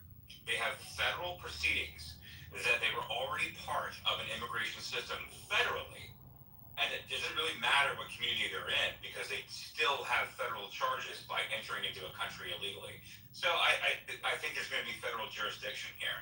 And I think that the memo that Pam Bondi had put out and the deadline that they put out that Stephen Miller's talking about here, it tells me that they actually have federal teeth behind it. It doesn't really matter what Mayor Brianna Wu wants to do and have some mariachi band. How racist are they, by the way? But nevertheless. So I think it has teeth, and I think that they're actually going to be able to pierce through this veil of these sanctuary city arguments. If you get Boston, the city of Boston, then you can take Minnesota, you can take any of these other states. Boston is the center of this. So I think it's really important. I was going to say the lawsuit or what trash? Explain. Of the resistance, of the so-called resistance to these crackdowns. Because they're a CCP stronghold, but I'm trying to understand, Trish. What about California? Because that's another place, right? Are they able to go there or not? Yeah, they should be able to. If they have a federal case, specifically with Department of Homeland Security or ICE, or they were even processed at the border and then let loose into our country, it doesn't really matter what community you live in, you have a federal case, not a local case. Yeah, so it is true, Tricky, and states' rights are legitimately important. I don't want to throw them away just because They're I 100% important. This is why I'm trying to be precise, Charlie. No, you're right. No, you were. But just sort of, I guess, to add a little bit to it is from my, I've been reading about this issue for years. From my understanding, yes, states or localities, they do have the right. They have states under the Constitution have plenary power, police powers, basically regular police powers, right? So they have a right to prioritize certain crimes and deprioritize others, sort of almost like prosecutorial judgment, if you will, right? So they do have a right not to actively assist the federal government on something that's the federal government's purview. That is more or less true, right? They don't have to enter into cooperation agreements or whatever, as far as I know, right? However, they do not have a right, or it seems to me where they're on shakier ground, is where they say, oh, we're knowingly inviting illegal immigrants to our jurisdiction. Or they're explicitly notified that such and such person was already in federal custody. We have a warrant out for his arrest. They notify such and such jurisdiction that this person, Jose Contreras, is wanted by federal authorities, and to knowingly undermine federal jurisdiction in that regard seems like you're crossing the line legally at that point. So if they're, in some cases, they're being so flagrant about it, I think it is possible that they're running afoul of criminal law, let alone, at risk of losing funding, right? Yeah, you don't have to cooperate. You don't have to be as gung-ho as the Trump administration is about it. You should be, but you don't have to be, legally speaking. But you can't knowingly, as Stephen Miller says, harbor and invite something that you are 100% certain that specific person or that specific group of people are illegal immigrants that are wanted for deportation. Right. Like what I'm saying is, to answer your question, and I want to agree with Charlie Crown. I don't know who it is. The point is that once you're already in the federal registrar, once you've gone through that process, the federal will supersede any kind of local jurisdiction that you have, because all we got to do is walk in, like, yo, I've got federal charges here, man. Like, I appreciate that he hasn't stolen or murdered or raped anybody in your district inside your city, Mayor Wu. That's fine, but he has actually national federal charges, and we need to take this person out.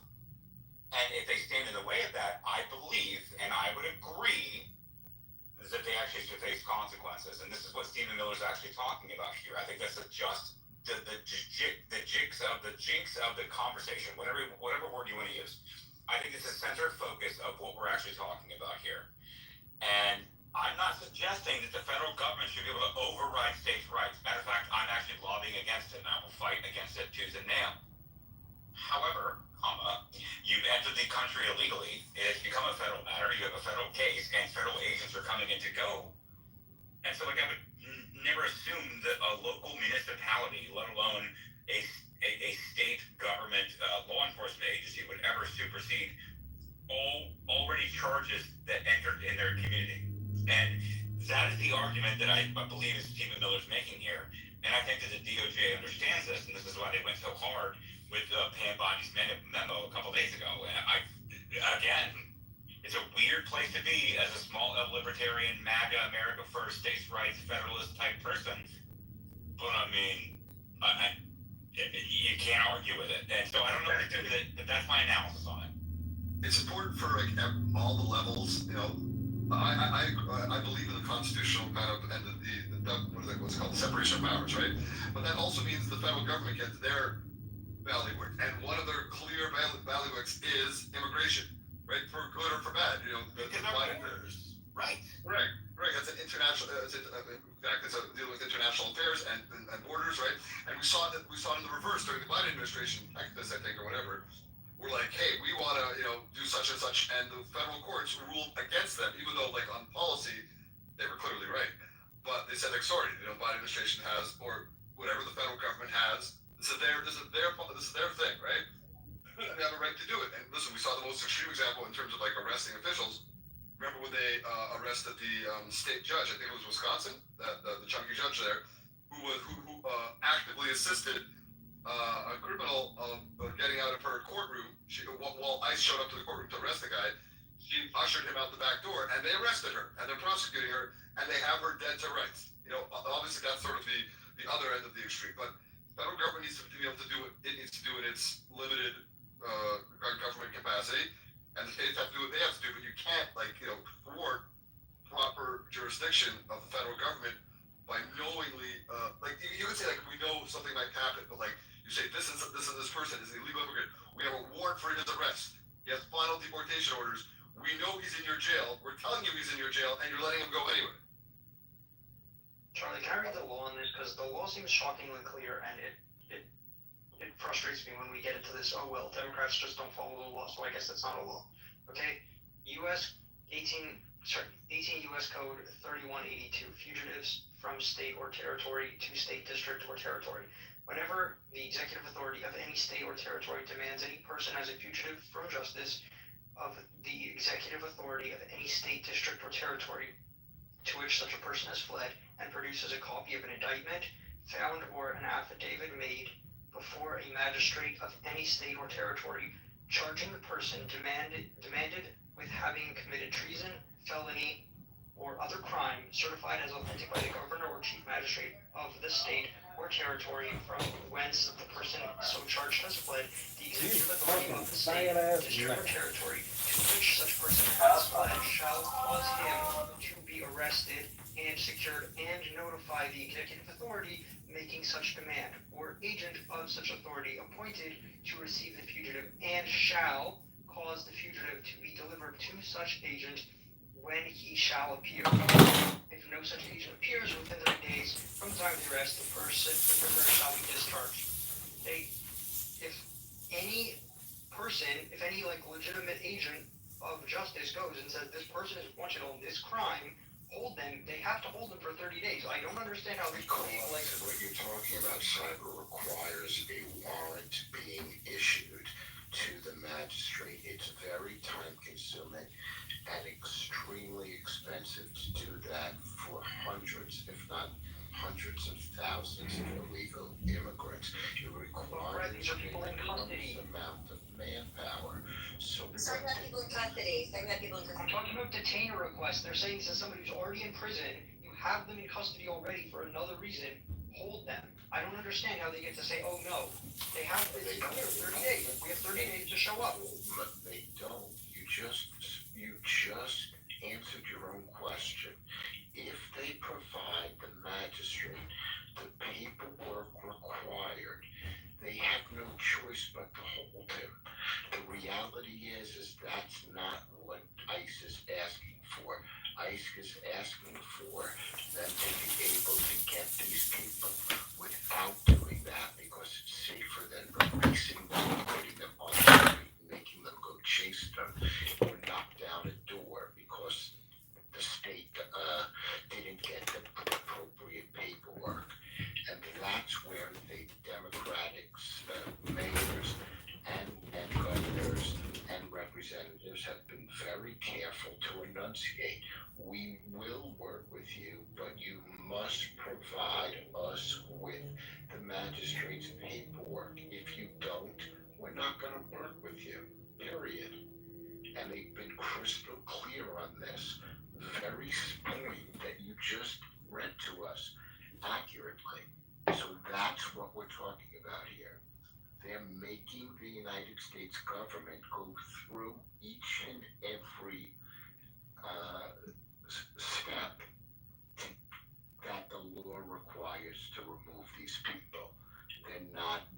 They're playing ball and making sure that every T is crossed and every I is dotted before they turn over these people, if at all. Okay, but we had the case of the guy that was let out of the police station. ICE had to chase him through the parking lot. Are you saying that ICE had not provided the requisite documentation to That's when they arrested the judge that I was referring to earlier. That's why she's liable. Yeah. That's why she's liable. No. That's right. That's not what I'm talking about. It's a different case. Okay, going back. I understand, Fred, fair point. Can the federal government not use a proactive system and just give the name of every single person who's in the country overstaying their visa or illegally, and just proactively send it to every single county and district judge and say, when this person is arrested or detained for any reason, you are required to hold them. They're gonna send it Yes. every single. Yeah. I guess. Yeah, and I'll tell you why. Well, cyber, you're convoluting things because you're talking about visa overstays. We're talking about illegals that are here that we don't know about, that were gotaways or catch and release that we don't know where they're at and what they're up to. So when the local jurisdiction, a crime is committed and they arrest an illegal alien, they are supposed to notify ICE, and then ICE puts a detainer on that to detain them for ICE pickup to turn that, because they don't have jurisdiction over the illegals. Local state governments do not have jurisdiction. The federal government does, because immigration authority falls within the federal government. So they, to try to send a notification of all these people, we don't know who like 20, 30 million of these people are, spread throughout the states. So, but the local government can determine. That's all fair. That's all fair, but what I'm saying is either you get to cooperate and do your part, or we're just going to crash your system and bury you in paperwork, right? The Democrats threatened to do this with the Tomo Armando Grego Garcia guy, where they said, if you don't, turn the plane around or something, we're going to go to every single one of the 600 judges in the United States, and we're going to file a TRO with all of them and try to get you stopped. So they're willing to inconvenience the entire country with paperwork. I don't understand why we're not willing to do the same thing. Yeah, and it's one thing. It's one thing to what Fred was saying. It's one thing, and it's allowable, I think, for a police department to say we're not going to ask. When we arrest somebody, we're not going to ask them his immigration status. They don't have. As far as I know, they don't have to do that. They should, but they don't have to, right? Because we don't want to cooperate in this kind of whatever draconian, as they view it, crackdown on illegal immigration. But it's another thing to say we have this guy, and you've had people who go way beyond that, like in Boston, Mayor Wu, and a few other jurisdictions where they go way beyond that. They're like, and they literally have released, and judges have done the same thing, released people who are like wanted for violent crimes and I think murder in some cases, or attempted murder, simply because they don't want to cooperate with fucking ICE. It's like, well, but it's like he's a murderer. Like, let's focus on the main thing. So it's gonna be they won't be. That's fair, Charlie. But my point is, crash their system. They want to not work in the system. Fine. We're going to. You say you want documents for everybody, then we'll provide documents for everybody. And all you do is you go through every single person who was released by the Biden administration, every single person, and guess what? You can send a warrant for someone. 30 million plus illegal aliens in the United States. Right. Bury their email, crash their email servers. Individual arrest warrants. 30 AI can do it, Fred. times every magistrate judge across the United States. Exactly. No, not exactly. They're not going to cooperate, and they want the documents. It cannot be done. It's not 600. Why can't it be done? Where's the break? Explain why it can't be done. What's the technical limitation stopping it from being done? Manpower. So Cyber, you want to use AI, and then we'll use Optimus robots to go out there. No, I'm kidding. I know what AI to write the search warrant. I know what you're saying. Here's the thing. They want to challenge the warrant. It's not like they can challenge the warrant. That's fine. That's their choice. If they want to go and find a technicality in the warrant, go ahead. But I'm going to send them the warrant, and I'm going to bury their computer system. I'm going to crash. They don't have they don't have email hosting for that many emails, right? It's going to crash the system. The address, all of the things necessary to do the paperwork. You think that you just can make a Jose Gonzalez? Fred, what's the sanction? What's the sanction for sending an incomplete warrant?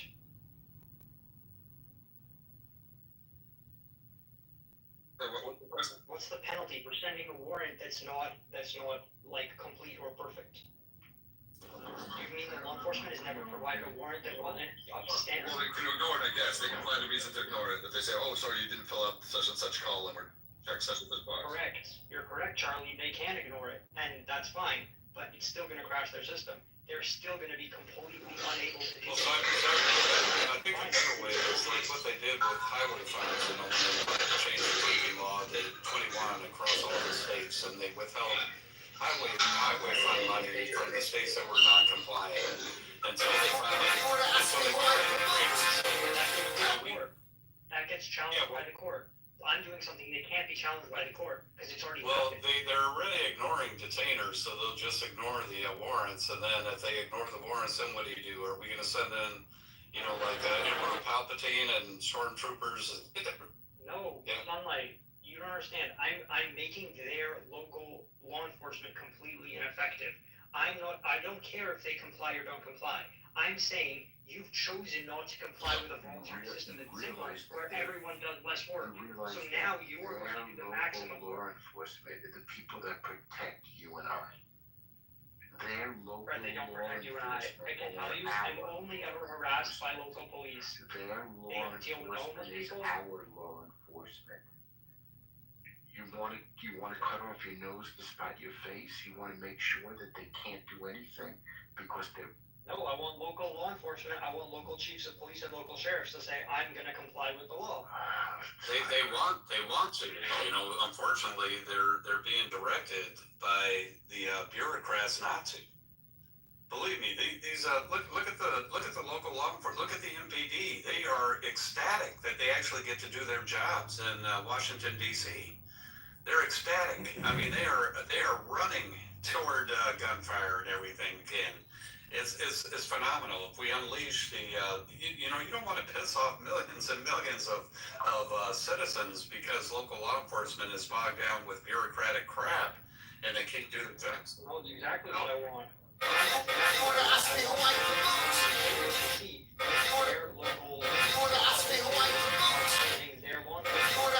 Completely unable to do their job, and they're limiting their ability to deal with actual criminals, and as a result, the federal government is having to use the maximalist solution. You chose to define the relationship as one, but I have to provide to you every document, so I'm providing to you every document. You don't get to complain. Yeah, well, Cyber, that's what the marketing contrast is that the Trump administration is going to be able to demonstrate with how they handle Washington, D.C.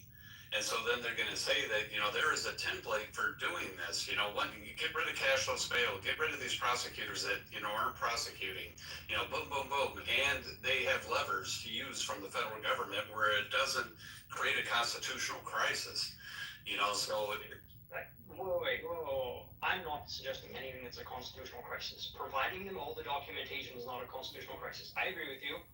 I think that there's a problem, though, which is Washington, D.C. is requiring a lot of federal troops, number one. And number two, they're also dealing with a lot of things. Like, I was very glad to see, Janine Pirro say they were not going to pursue gun charges unnecessarily. But there was a day there where they started going after people for gun charges, which are very anti-constitutional, right? That way of enforcing the law.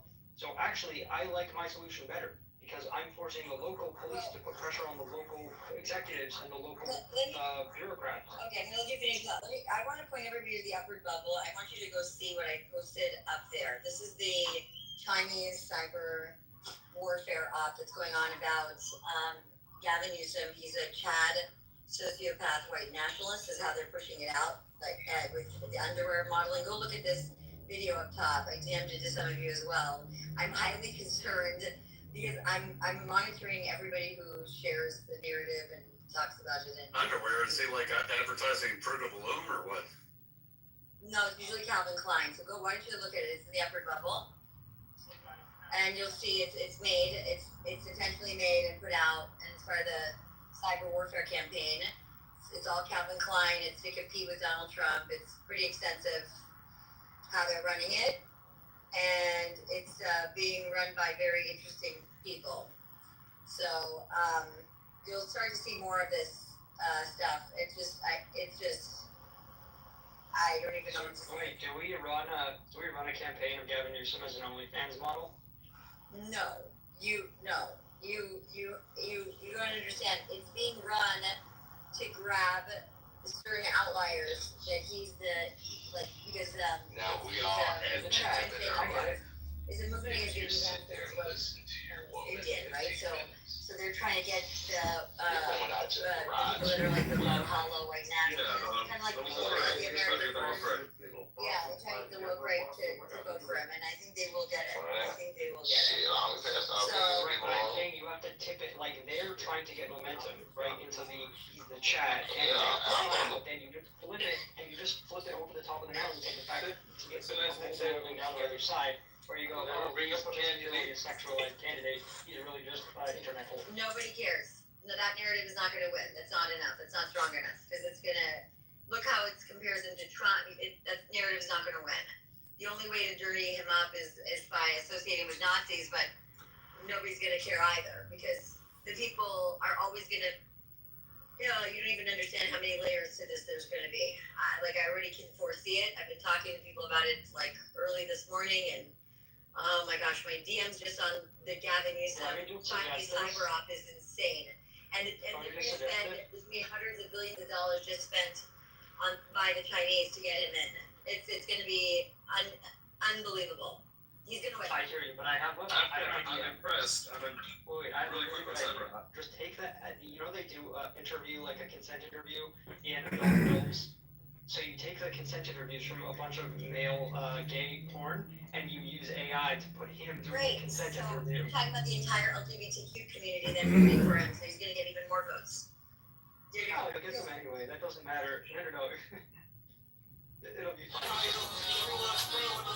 I'm impressed by the fact that I have to say that President Trump himself has refrained from commenting on this stuff. It shows that he really is damn busy with actual world affairs and domestic affairs. I'm not taking point yet. It's not, only when I start to discuss it. Yeah, I agree. When I start to push it, me and Carolina, then you'll start to hear it everywhere. So it's already in the works because we're trying to grab as much as we can on it. And because certain people have already done, we have to be careful if we give it too much attention, how it pushes things, but there's a huge movement behind it. So we have to just be careful with the counter. Yeah. Carol, don't worry. F4 EMP drumming when I was in 6th grade. It's true. It's just not. I'm just saying, up till now. We're really guilfoyle to get put into her ambassador role in Greece, and then we'll run her for 4 straight years out of Greece, and she can explain how Greek men and how they are when they look like this. Most of them, just thinking the days of Aristotle and all that, everybody was very gay and homosexual. But the thing is she's going to win. So we have to sell them as if he's been a secret conservative this whole time, just waiting to pounce. Or you just have to focus on the corruption level and how pray to my Father, and he shall presently give me more than 12 legions of angels. But how then shall the scriptures be fulfilled? I mean, there's so many things that I know and others know. Oh my God. Said Jesus to the I don't know if RFK is going to throw him under the bus because maybe RFK in the future wants to run. So if he's willing to do the heavy lifting and throw him under the bus, because I know what RFK knows primarily because I told him like 50% of it. The other 50% he knows because he knows, and I don't want to know the other 50%. It's stuff that oppositional research. You got to understand that the amount of affairs, him lying about his kids being vaccinated, they're not vaccinated, his wife being anti-vax. There's so many. Her family being Republicans, they may use that. The fact that the wife pursued Harvey Weinstein. Yes, I was going to say the one thing that could. That's what I want to say. The one thing that can ruin his reputation among the woke right crowd is that he got caught. No, he didn't. No, this happened way before he met his wife. No. Before he got married? Okay. Harvey Weinstein in jail. No, that's not going to work. You're wrong. Sorry. No, not going to work. I'm going to say, but I'm going to go. Okay, but I'm going to go woke. No. Let me just finish the sentence. No, they're going to see it as the evil Jew did it to his wife. No, you're wrong. So don't even go there. You have no idea what you're talking about. No. This is an area where I've been working on this for 5 years. So no, that's not going to work. What about Chris Hansen? When he comes in? He's like, take a seat. No, that's not going to work. You have to go through corruption. So much corruption, money, theft, everything. You have to have Elon Musk. Basically, what happened to his son against him. No, but I'm saying, but his wife getting screwed by it. No. There was not even any actual physical sex because he doesn't have a penis. So this is not even. We're going to get. No. I don't want to have this conversation. No, that's not the way to go. It's just people are weird when they're talking about this stuff. I'm not going to do it. He had so many affairs, nobody cares. RFK was having, affairs during the run-up. There's other people, they were having, texting affairs on the run-up. Nobody cares.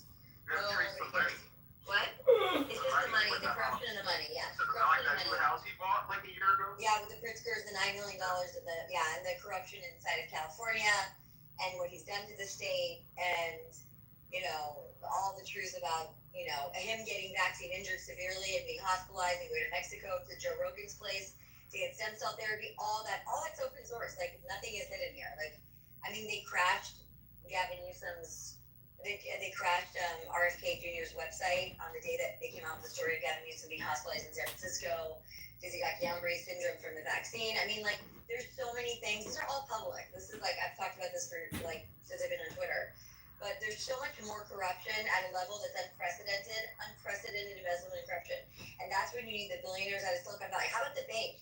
How about the fact that his wife was sitting as a board member on that, what is it called, the SVP thing? Yeah, not that. There's other people that were sitting on that board. What about Mr. Burns from The Simpsons? You do him as Mr. Burns from The Simpsons. I don't even know what that means. No, it doesn't know what that means. No. I'll send you a video. I send you No. I send you Where did all the real money go? That's the one thing. You see these types of things, the corruption, the real money. You just have to actually have active investigation, so he cannot go on the So he can't ticket. talk, No, they can't go on the He can't ticket. talk because it's an ongoing No, investigation. he can't go on the ticket. That he actually cannot go on a presidential ticket because he's under. I mean, he should be under FBI investigation for years now. I mean, just the corruption with the fires and everything. That's a whole other situation. So there's. But being under federal investigation doesn't preclude you from being a federal candidate. Well, You can literally be in no. jail and run for candidate. This is something that would be very, very severe because if you even look into what he's done in California and people actually start talking now that it's like we have 3.5 years, he would be in jail by then. So that's my point. Like, literally in jail. And that's like just Well, we running have the a homeless year. money. No, we need more than. What do you mean? Why? When is he going to start running? Well, he's probably going to do it and he can start running in a year officially, probably. No, 2 years. He's not going to run more than 2 years for now. The infrastructure is already created. So you put him into investigation and everything starts to come out. People will just be demoralized. Plus his plans for California with the taxes and everything listening from Victor DeSantis. Hey, so if you're sound man there, Fred needs to use the soundboard. We need a bullwhip sound. Every time you hit the mute button for AB, just go, like a Texas bullwhip.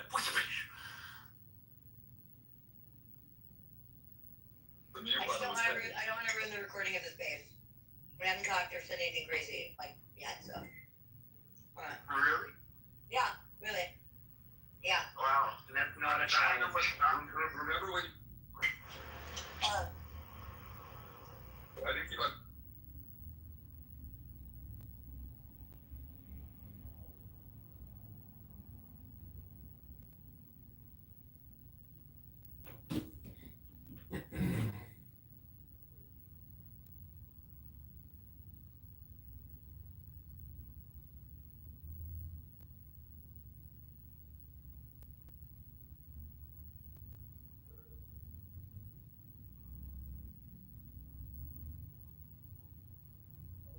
How he got involved with Epstein in the first place.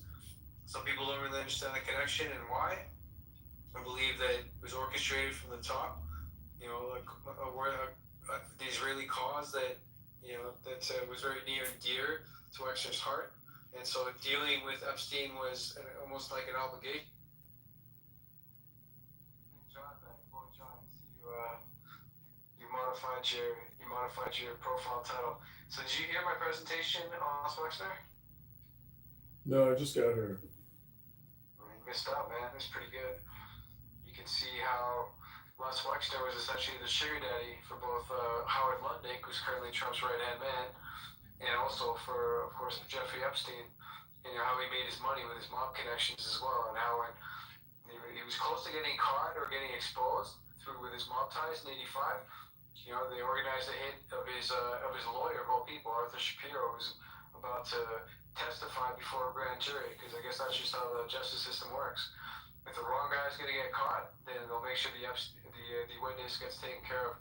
Clintons are well known for that, right? They got rid of a lot of their loose ends too. Guys like Mark Rich or Seth Rich as well, or Middleton. If these guys they know too much and there's a risk they could spill it, they'll dispose of them. And Wexner was no different. So yeah, the connection is quite deep, quite thorough, and it just begs the question, and you may have it too, like, well, why was he fronting Epstein when he knew what he was up to? Why would he need to do that? What are your thoughts, Sean? I'm not sure what you know. I can't respond specifically to that, but I would concur that Hillary Clinton is one evil, sadistic, criminal bitch, and she's a fucking murderer, a horrible murderer. She should be arrested as soon as possible by the FBI. Well, I mean, Trump talked about locking her up, but he never followed through on that promise, did he? So, seems like they're on the same team. Yeah, maybe she's got a lot of. See, the thing about once you get to that level, you know so many state secrets and you've blackmailed so many people and killed so many people. It's like if you go at her, she's got a poison pill and a wire trap. Like, what can you do to somebody who has, who's essentially all evil, and she's probably got herself backed up. I just want to say thank you for saying that, John. That's really all I came up here to say. You guys having a good conversation. John said it perfectly. Fuck Hillary Clinton. She's a bitch. She's also killed many people, and nobody talks about it. We just like that's heinous, isn't it? It's heinous how much these people get away with. She put Mark Shkreli in jail. She's killed a lot of other people that have crossed her, put them in jail for a long time, thrown away the key, and I just not a lot of people talk about it. I just wanted to shout out to John. Sorry to take over here real quick. I feel real deep about that issue. Thank you for letting me speak for a little bit, y'all. All right, thank you, Ray. Do you want to finish, John? Yeah, Shkreli, when he said, just get me a hair follicle or whatever he said to get himself locked up, like, he's a good example of somebody who's been unfairly prosecuted. Hillary Clinton's, when she was Secretary of State, her and Barack Hussein Obama were secretly running weapons to ISIS through Libya into Syria and other places. They're involved in regime change operations, covert operations, and Hillary Clinton is a very dangerous old bitch, and her stupid daughter Chelsea, she's on X complaining about vaccines. So everybody who's really connected to these vaccines and the HEROES Act, the CARES Act, and $5 to $10 trillion worth of money, $2 trillion in debt every year. All these people are hypocrites, liars, and frauds. And I'm running for Congress against a hypocrite, liar, and fraud who told everybody if you don't get vaxxed, you're all gonna die. Bullish. And so, so like Kim Kardashian and the women that were like promoting. Okay, guys, please don't interrupt him. I will go to all of you guys. No, thank you so much. I'm sorry. Go ahead, John. yeah, I'm just saying there's a lot of corrupt motherfuckers connected to Big Pharma, connected to the military-industrial complex, connected to the banking-industrial complex, and Don't forget the oil. yeah, big energy. So, I would say vote the person, don't vote the party, because the Uniparty just creates $2 trillion in debt a year, and there's a lot of lying-ass Republican snakes that are nothing more than Democrat femboys, and they don't stand up for American conservative values. So, I'm just saying, health, wealth, love, peace of mind, happiness, and strength to all you beautiful people tonight.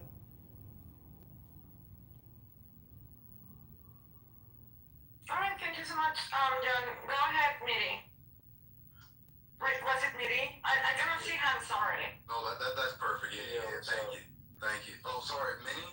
Was it you that you can go? Sorry about that. It wasn't I thought you were saying Mary. Oh, I did say Miri. I see hands now. Okay, so Miri, then Annalie, then Scream. All right, perfect. I just got up here. I've been listening for a couple minutes. This is my first time coming to this space. If you guys are familiar with the White Power Hour, I'm usually on those spaces. So some of y'all, I know some of y'all in the crowd from there. I really just want to talk. You brought up the Shkreli thing. I'm actually good friends with Shkreli. I'm in this Discord. I talk with him a lot, and we've talked about this Hillary situation a lot. There are a lot of people that don't want you to know the truth about the Epstein files. And while I did vote for Trump both times, I will say that he's definitely complacent. He's definitely been to the island. He definitely has done things that he does not want us to know about. And that's very, very fucking obvious. And, I just think that we as a people, have lost our spark. We've lost our ability to be up in arms about, these things, and that's why they keep doing them over and over again right in front of our faces.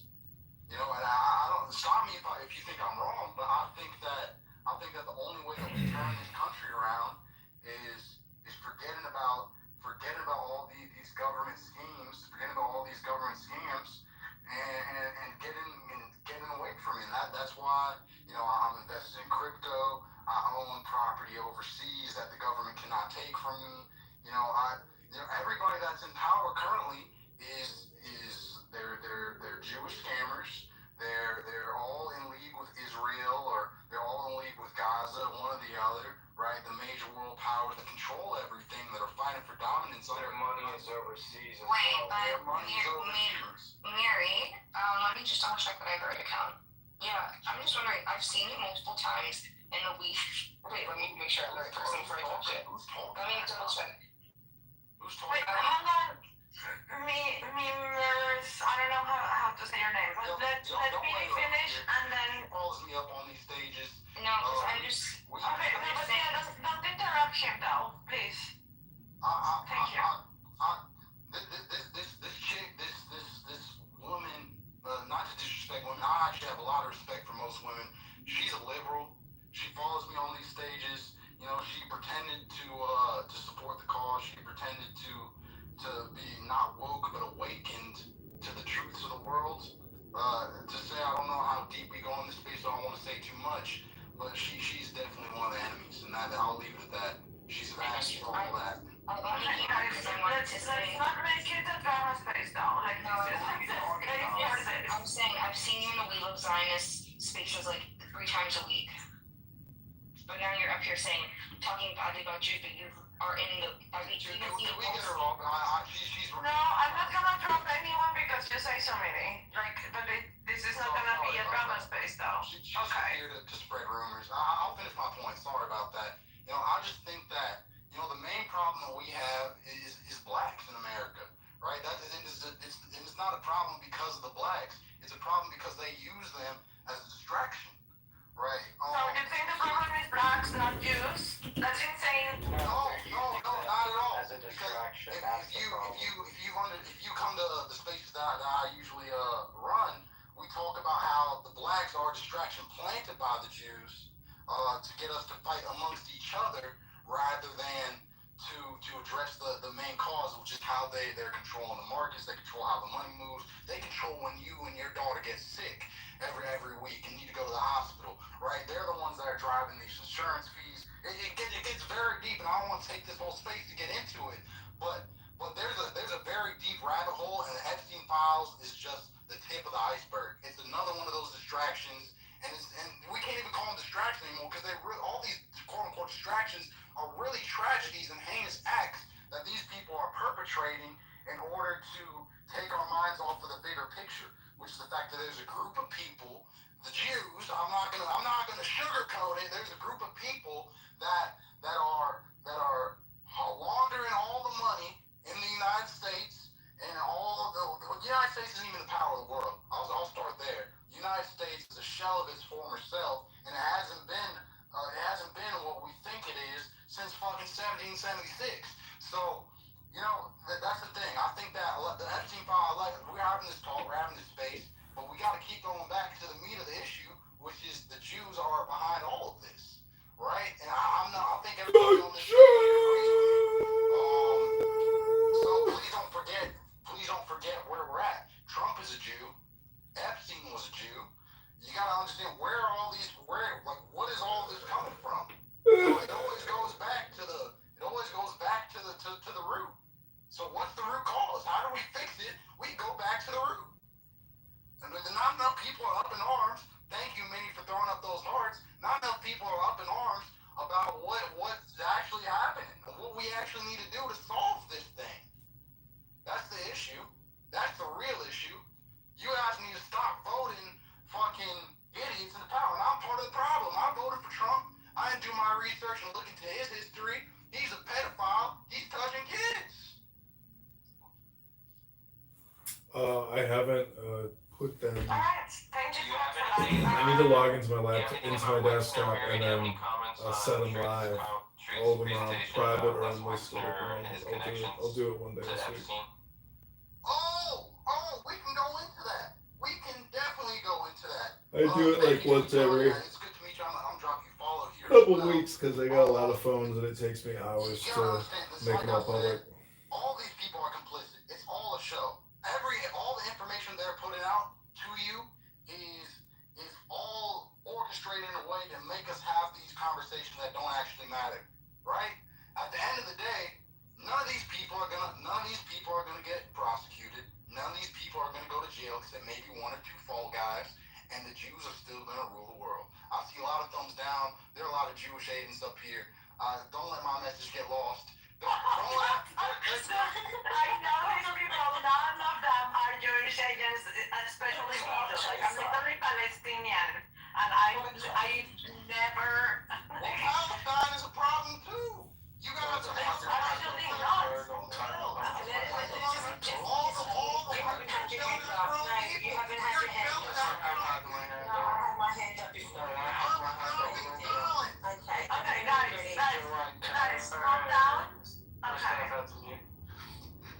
So look, we're having a hard time seeing hands, so it's nothing personal if we don't call on you because we're not seeing. So just maintain order and we'll get through the hands. Again, and nobody wants. Tyler, do you remember nobody wants to talk like 20 minutes ago, and now I'm talking. My hand was up first, Bridger. My hand was up. They've all followed each other's moves. They've all followed each other one by one. They've all followed each other, and they're all bouncing off each other's. Guys, we can't have be all talking at the same time. Joanne, why don't you decide who speaks next, and let's go from there. Alright, let's go to Mimers. I don't know how to say your name. The woman. Wait. You said I can go next. That's not fair. Oh. Okay, fine. Go ahead. Okay, thank you. So And then we'll go to Mimers. Okay, so as a British man born and bred in London, I agree with Miri 100%. I think Trump is trying to turn America into a dictatorship a few years down the line. And another thing is, I'm sure you guys have seen, Keir Starmer bringing all these immigrants into our country. This is all just part of the greater Israel project. They're trying to take these immigrants out of their countries so Israelis have less people to fight against, so they can create this, control area in the Middle East, so all of the trade can go through the greater Israel and through to Europe from India.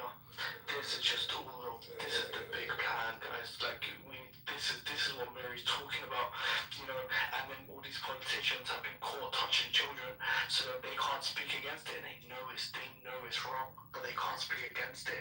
And those who do speak against it, they're just called terrorists, right? Like Ilhan Omar, she's just called a terrorist.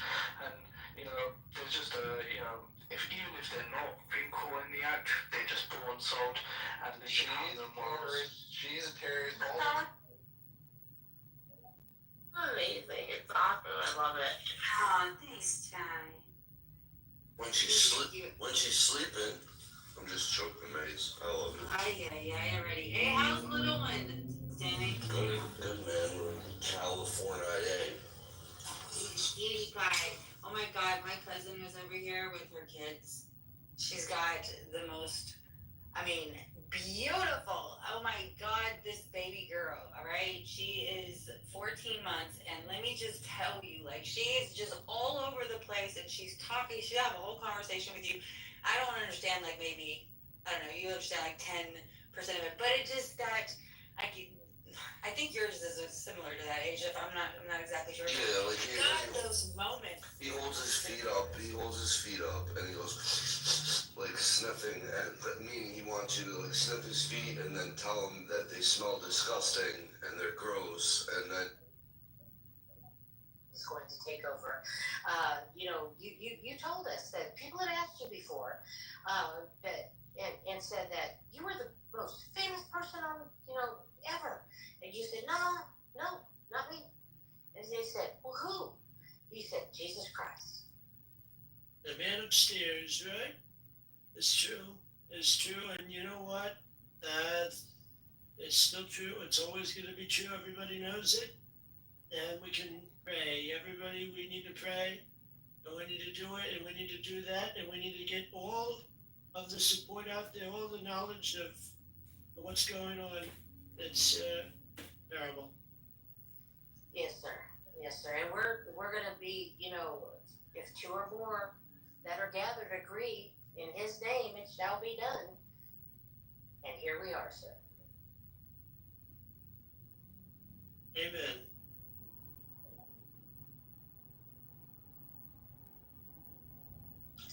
Well, Jimbo. Hold on a second.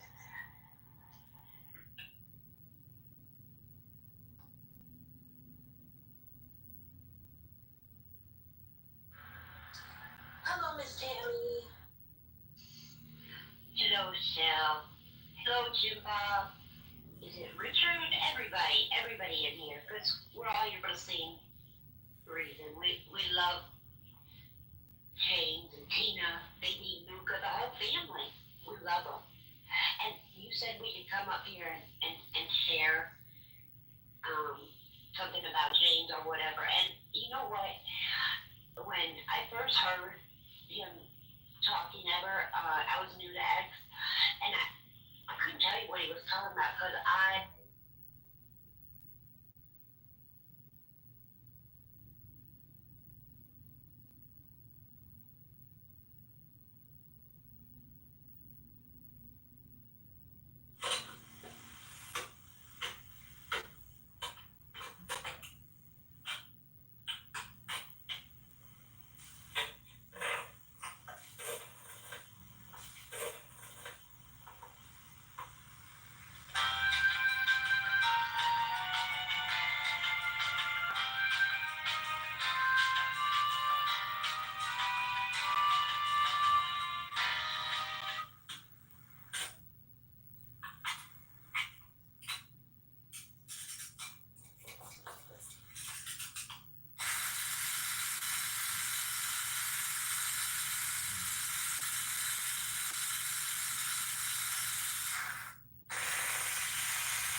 ugliest guns ever made. First up, there's the Shattuck Palm Pistol. This gun is trying way too hard to blend in. It's small, oddly shaped, and more like a quirky gadget than a serious firearm. If it stood in a lineup with other guns, it would stick out like a penguin in a group of flamingos. Then there's the Korobov TKB-022. This gun's a total rebel in the world of firearms. It's not interested in following the usual gun fashion rules. Its design screams, I'm unique, and traditional gun looks, nah, not my thing. It's the oddball among guns. And lastly, the Stevens Vest pistol. This pistol seems confused about its identity. It looks as awkward as wearing socks with sandals. It's like it couldn't make up its mind about what it wanted to be, resulting in a firearm that leaves folks scratching their heads, wondering what the designers were going for. And those are 3 ugliest guns ever made. This is the big 3 right here.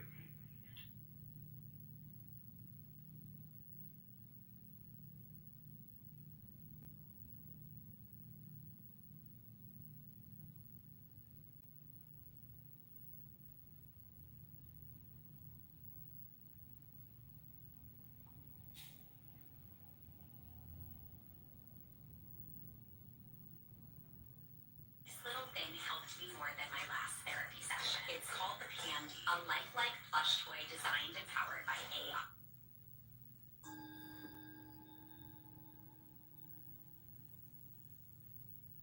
If you like sweets and easy living, skip this next part. It is about men tremendously intent on being reborn. On Satori. Enlightenment.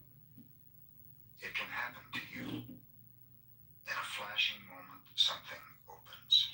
You are new, all through. You see the same unsame world with fresh eyes. This universe-renewing power comes by grace, not logic. I mean, I know your language. It's Wherever you are seems to make little difference. It doesn't make sense.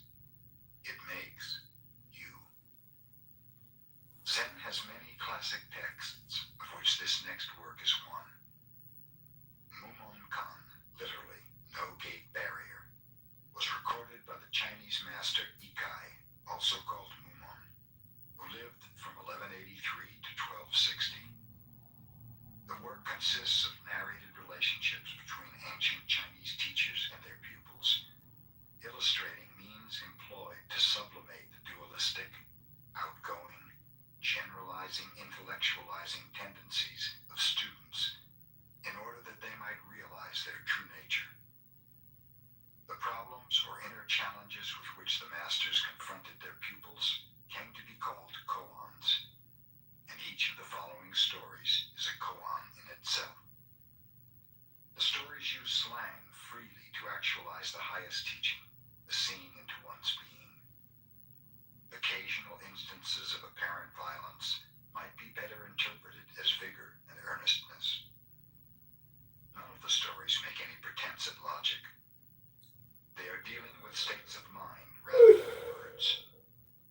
Unless this is understood, the point of the classic will be missed. The whole intent was to help the pupil break the shell of his limited mind and We attain need a second signatures. eternal birth. This weekend we need 700 signatures. Each problem is a barrier. Those who have the spirit of Zen pass through it. Those who live in Zen understand one koan after another, each in his own way, as if they were seeing the unseen and living in the illimitable. Zen masters used koans to stop their students' word drunkenness and mind wandering. When they had the student meditate on a koan, this was another way of saying, don't waste your life merely sensing. Channel thought and feeling to one purpose, and then let it happen. Has this art of turning on one's light been lost? It needn't be if you put your mind and all else you have to it. If the leaders of mankind were more aware, when by chance they come into minor powers, they might exploit others less. These old teachers complimented their students by criticism, blows even. When they praised, it usually meant belittling. This was the custom. They had a deep concern for their pupils, but showed it in presence, not words. They were strong fellows, shockers. They gave questions questions for which the only answer was one's whole being. What is the right answer to a koan? There are many right answers, and there are also none. There is even a book in Japan, hard to come by, which gives proper answers to each of these mind openers. What a joke. For the koan itself is the answer. And by the time there is a right answer to it, Zen is dead. Mumon wrote the following words in his introduction to the Gateless Gate. Zen has no gates. The purpose of Buddha's words is to enlighten others. Therefore, Zen should be gateless. Now, how does one pass through this gateless gate? Some say that whatever enters through a gate is not family treasure. That whatever is produced by the help of another is likely to dissolve and perish.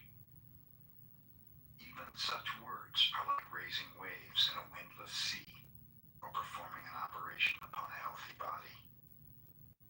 If one clings to what others have said and tries to understand Zen by explanation, he is like a dunce who thinks he can beat the moon with a pole, or scratch an itching foot from the outside of a shoe.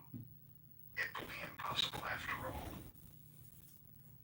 In the year 1228, I was lecturing monks in the Ryusho Temple in eastern China, and at their request I retold old koans, endeavoring to inspire their Zen spirit. I meant to use the koans as a man who picks up a piece of brick to knock at a gate, and after the gate is opened, brick is useless and is thrown away. My notes, however, were collected unexpectedly, and there were 48 koans, together with my comment in prose and verse concerning each, although their arrangement was not in the order of the telling. I've called the book The Gateless Gate, wishing students to read it as a guide. If a reader is brave enough and goes straight forward in his meditation, no delusions can disturb him. He will become enlightened just as did the patriarchs in India and in China, probably even better. But if he hesitates one moment, he is as a person watching from a small window for a horseman to pass by, and in a wink, he has missed seeing. The great path has no gates. Thousands of roads enter it. When one passes through this gateless gate, he walks freely between heaven and earth.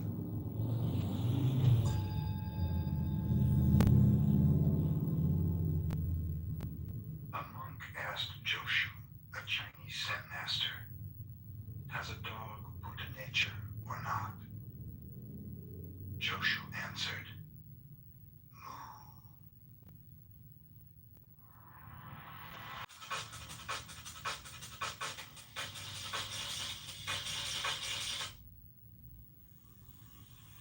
Mu is the negative symbol in Chinese meaning no thing or nay. Mumon's comment. To realize Zen, one has to pass through the barrier of the patriarchs.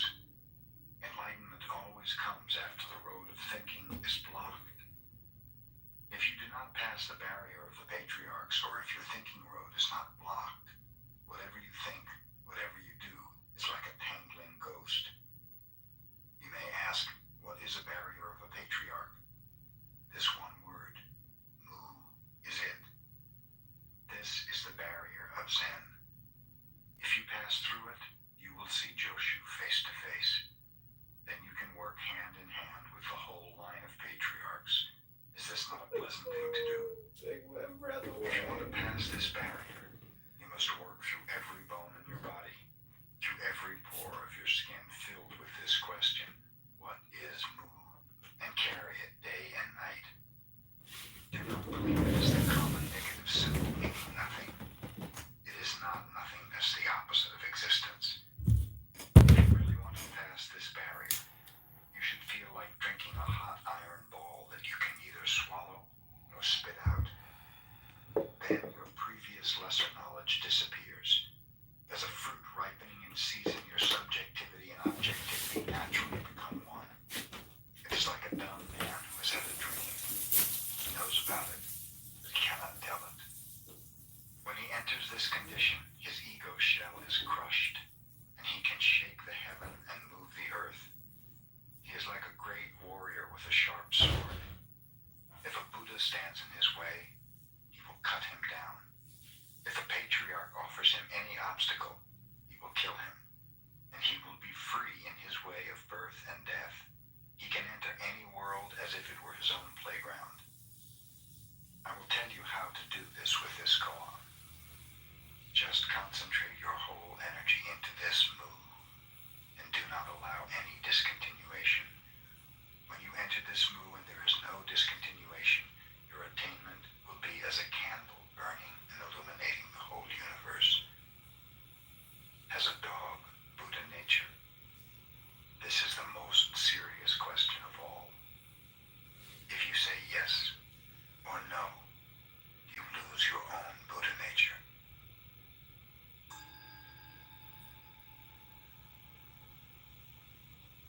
Once when Hyakujo delivered some Zen lectures, an old man attended them, unseen by the monks.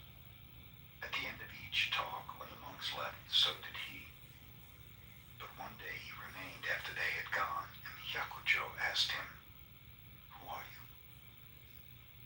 The old man replied, "I'm not a human being, but I was a human being when the Kashyapa Buddha preached in this world. I was a Zen master and lived on this mountain. At that time, one of my students asked me whether or not the enlightened man is subject to the law of causation.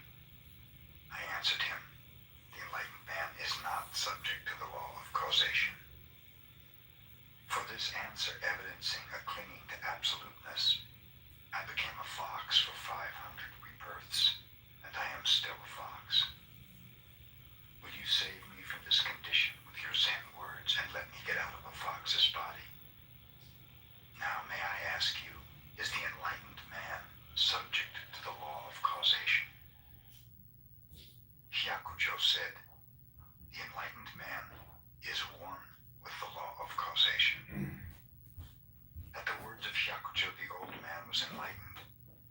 I am emancipated, he said, paying homage with a deep bow. I am no more a fox, but I have to leave my body and my dwelling place behind this mountain. Please perform my funeral as a monk. Then he disappeared. The next day, Hyakujo gave an order through the chief monk to prepare to attend the funeral of a monk. No one was sick in the infirmary, wondered the monks. What does our teacher mean? After dinner, Hyakujo led the monks out and around the mountain. In a cave with his staff, he poked out the corpse of an old fox, and then performed the ceremony of cremation. That evening, Hyakujo gave a talk to the monks and told them this story about the law of causation. Obaku, upon hearing the story, asked Hyakujo, I understand that a long time ago, because a certain person gave a wrong Zen answer, he became a fox for 500 rebirths. Now I want to ask, if some modern master is asked many questions and he always gives the right answer, what will become of him? Hyakujo said, you come here near me and I will tell you. Obaku went near Hyakujo and slapped the teacher's face with his hand, for he knew this was the answer his teacher intended to give him. Hyakujo clapped his hands and laughed at this discernment. I thought a Persian had a red beard, he said, and now I know a Persian who has a red beard. Acorns gives me something to look forward to. I can invest for my future, save for tomorrow, and spend smarter today, all in one app. See the potential your future holds when you download Acorns.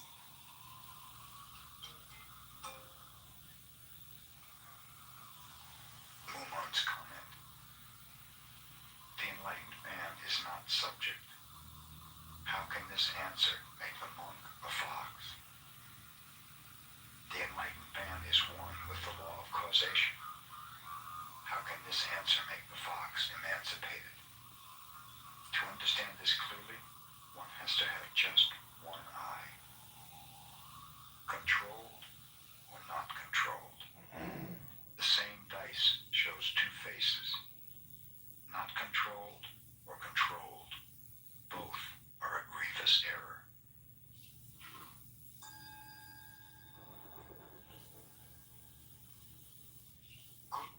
raised his finger whenever he was asked a question about Zen.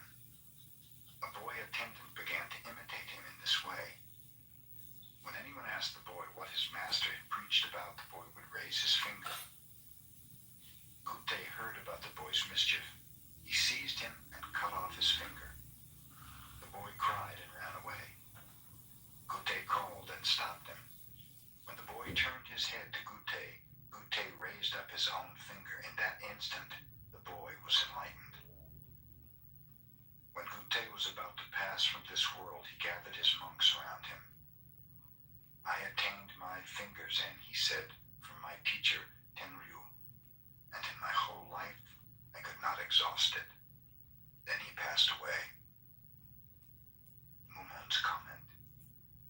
Enlightenment, which Gute and the boy attained, has nothing to do with the finger. If anyone clings to a finger, Tenryu will be so disappointed that he will annihilate Gute, the boy, and the clinger altogether. Gute cheapens the teaching of Tenryu, emancipating the boy with a knife. Compared to the Chinese god who pushed aside a mountain with one hand, old Gute is a poor imitator.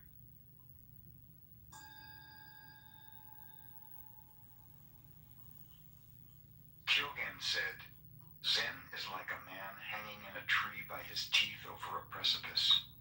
His hands grasp no branch, his feet rest on no limb, and under the tree another person asks him, why did Bodhidharma come to China from India? If the man in the tree does not answer, he fails. And if he does answer, he falls and loses his life. Now what shall he do? Mumon's comment. In such a predicament, the most talented eloquence is of no use.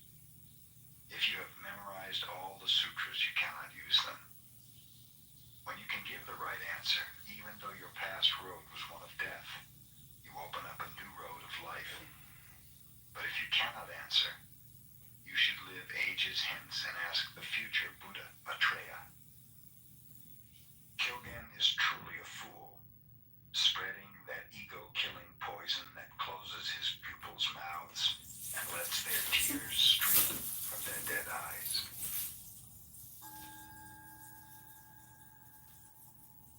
A monk told Joshu, I have just entered the monastery, please teach me. Joshu asked, have you eaten your rice porridge? The monk replied, I have eaten. Joshu said, then you had better wash your bowl. At that moment, the monk was enlightened. Mumon's comment, Joshu is the man who opens his mouth and shows his heart. I doubt if this monk really saw Joshu's heart. I hope he did not mistake the bell for a pitcher. It is too clear, and so it is hard to see. A dunce once searched for a fire with a lighted lantern. Had he known what fire was, he would have cooked his rice much sooner.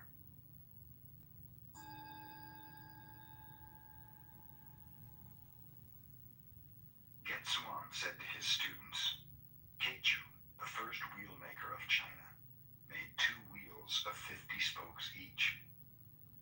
Now suppose you removed the nave uniting the spokes. What would become of the wheel? And had Keichu done this, could he be called the master wheelmaker? Mumon's comment. If anyone can answer this question instantly, his eyes will be like a comet and his mind like a flash of lightning. When the hubless wheel turns, master or no master can stop it. It turns above heaven and below earth, south, north, east, and west.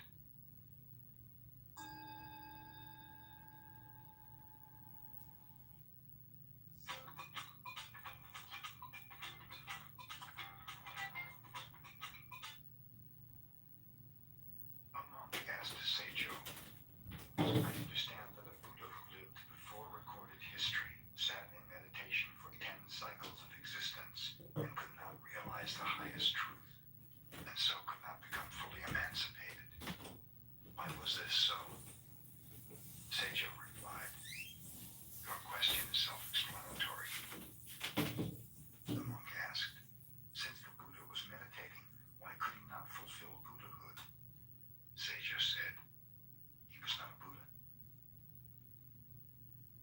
Moon's comment. I will allow his realization, but I will not admit his understanding. When one ignorant attains realization, he is a saint. When a saint begins to understand, he is ignorant. It is better to realize mind than body. When mind is realized, one need not worry about body. When mind and body become one, the man is free. Then he desires no praising.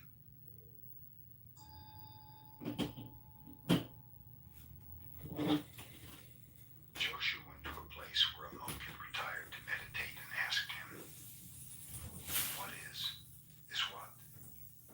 The monk raised his fist. Joshua replied, "Ships cannot remain where the water is too shallow," and he laughed. A few days later, Joshua went again to visit the monk and asked the same question. The monk answered the same way. Joshua said, "Well given, well taken, well killed, well saved," and he bowed to the monk. Mumun's comment. The raised fist was the same both times. Why is it Joshua did not admit the first and approved the second one? Where is the fault? Whoever answers this knows that Joshua's tongue has no bone, so he can use it freely. Yet perhaps Joshua is wrong, or through that monk, he may have discovered his mistake. If anyone thinks that the one's insight exceeds the others, he has no eyes. The light of the eyes is as a comet, and Zen's activity is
next day, Tozan bowed to Umon and asked, "Yesterday you forgave me 3 blows.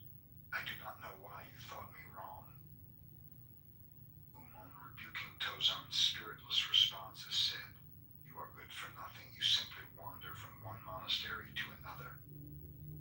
Before Umon's words were ended, Tozan was enlightened. Umon's comment. Umon fed Tozan good Zen food. If Tozan can digest it, Umon may add another member to his family. In the evening, Tozan swam around in a sea of good and bad. But at dawn, Umon crushed his nutshell. After all, he wasn't so smart. Now I want to ask, did Tozan deserve the 3 blows? If you say yes, not only Tozan, but every one of you deserves them. If you say no, Umon is speaking a lie. If you answer this question clearly, you can eat the same food as Tozan. The lioness teaches her cubs roughly.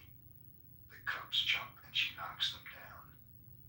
When Umon saw Tozan, his first arrow was light. His second arrow shot deep.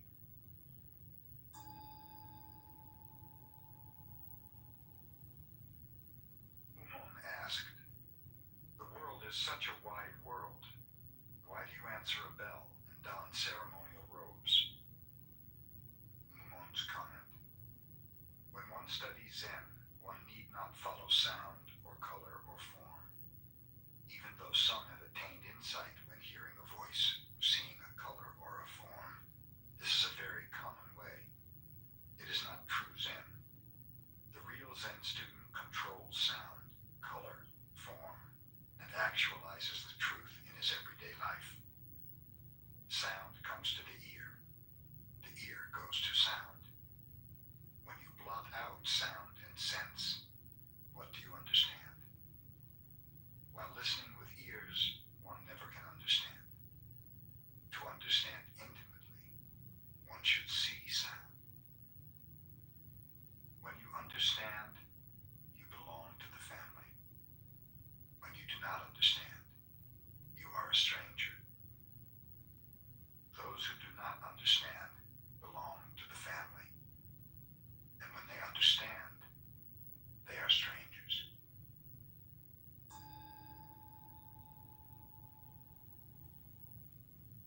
A monk asked Tozan when he was weighing some flax, "What is Buddha?" Tozan said, "This flax weighs 3 pounds." Umon's comment. Old Tozan Zen is like a clam. The minute the shell opens, you see the hole inside. However, I want to ask you, do you see the real Tozan? 3 pounds of flax in front of your nose, close enough, and mine is still closer.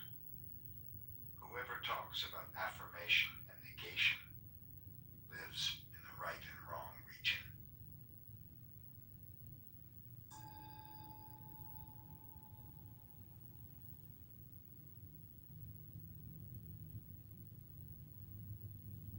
Joshu asked Nansen, "What is the path?" Nansen said, "Everyday life is the path." Joshu asked, "Can it be studied?" Nansen said, "If you try to study, you will be far away from it." Joshu asked, "If I do not study, how can I know it is the path?" Nansen said, "The path does not belong to the perception world. Neither does it belong to the non-perception world. Cognition is a delusion, and non-cognition is senseless. If you want to reach the true path beyond doubt, place yourself in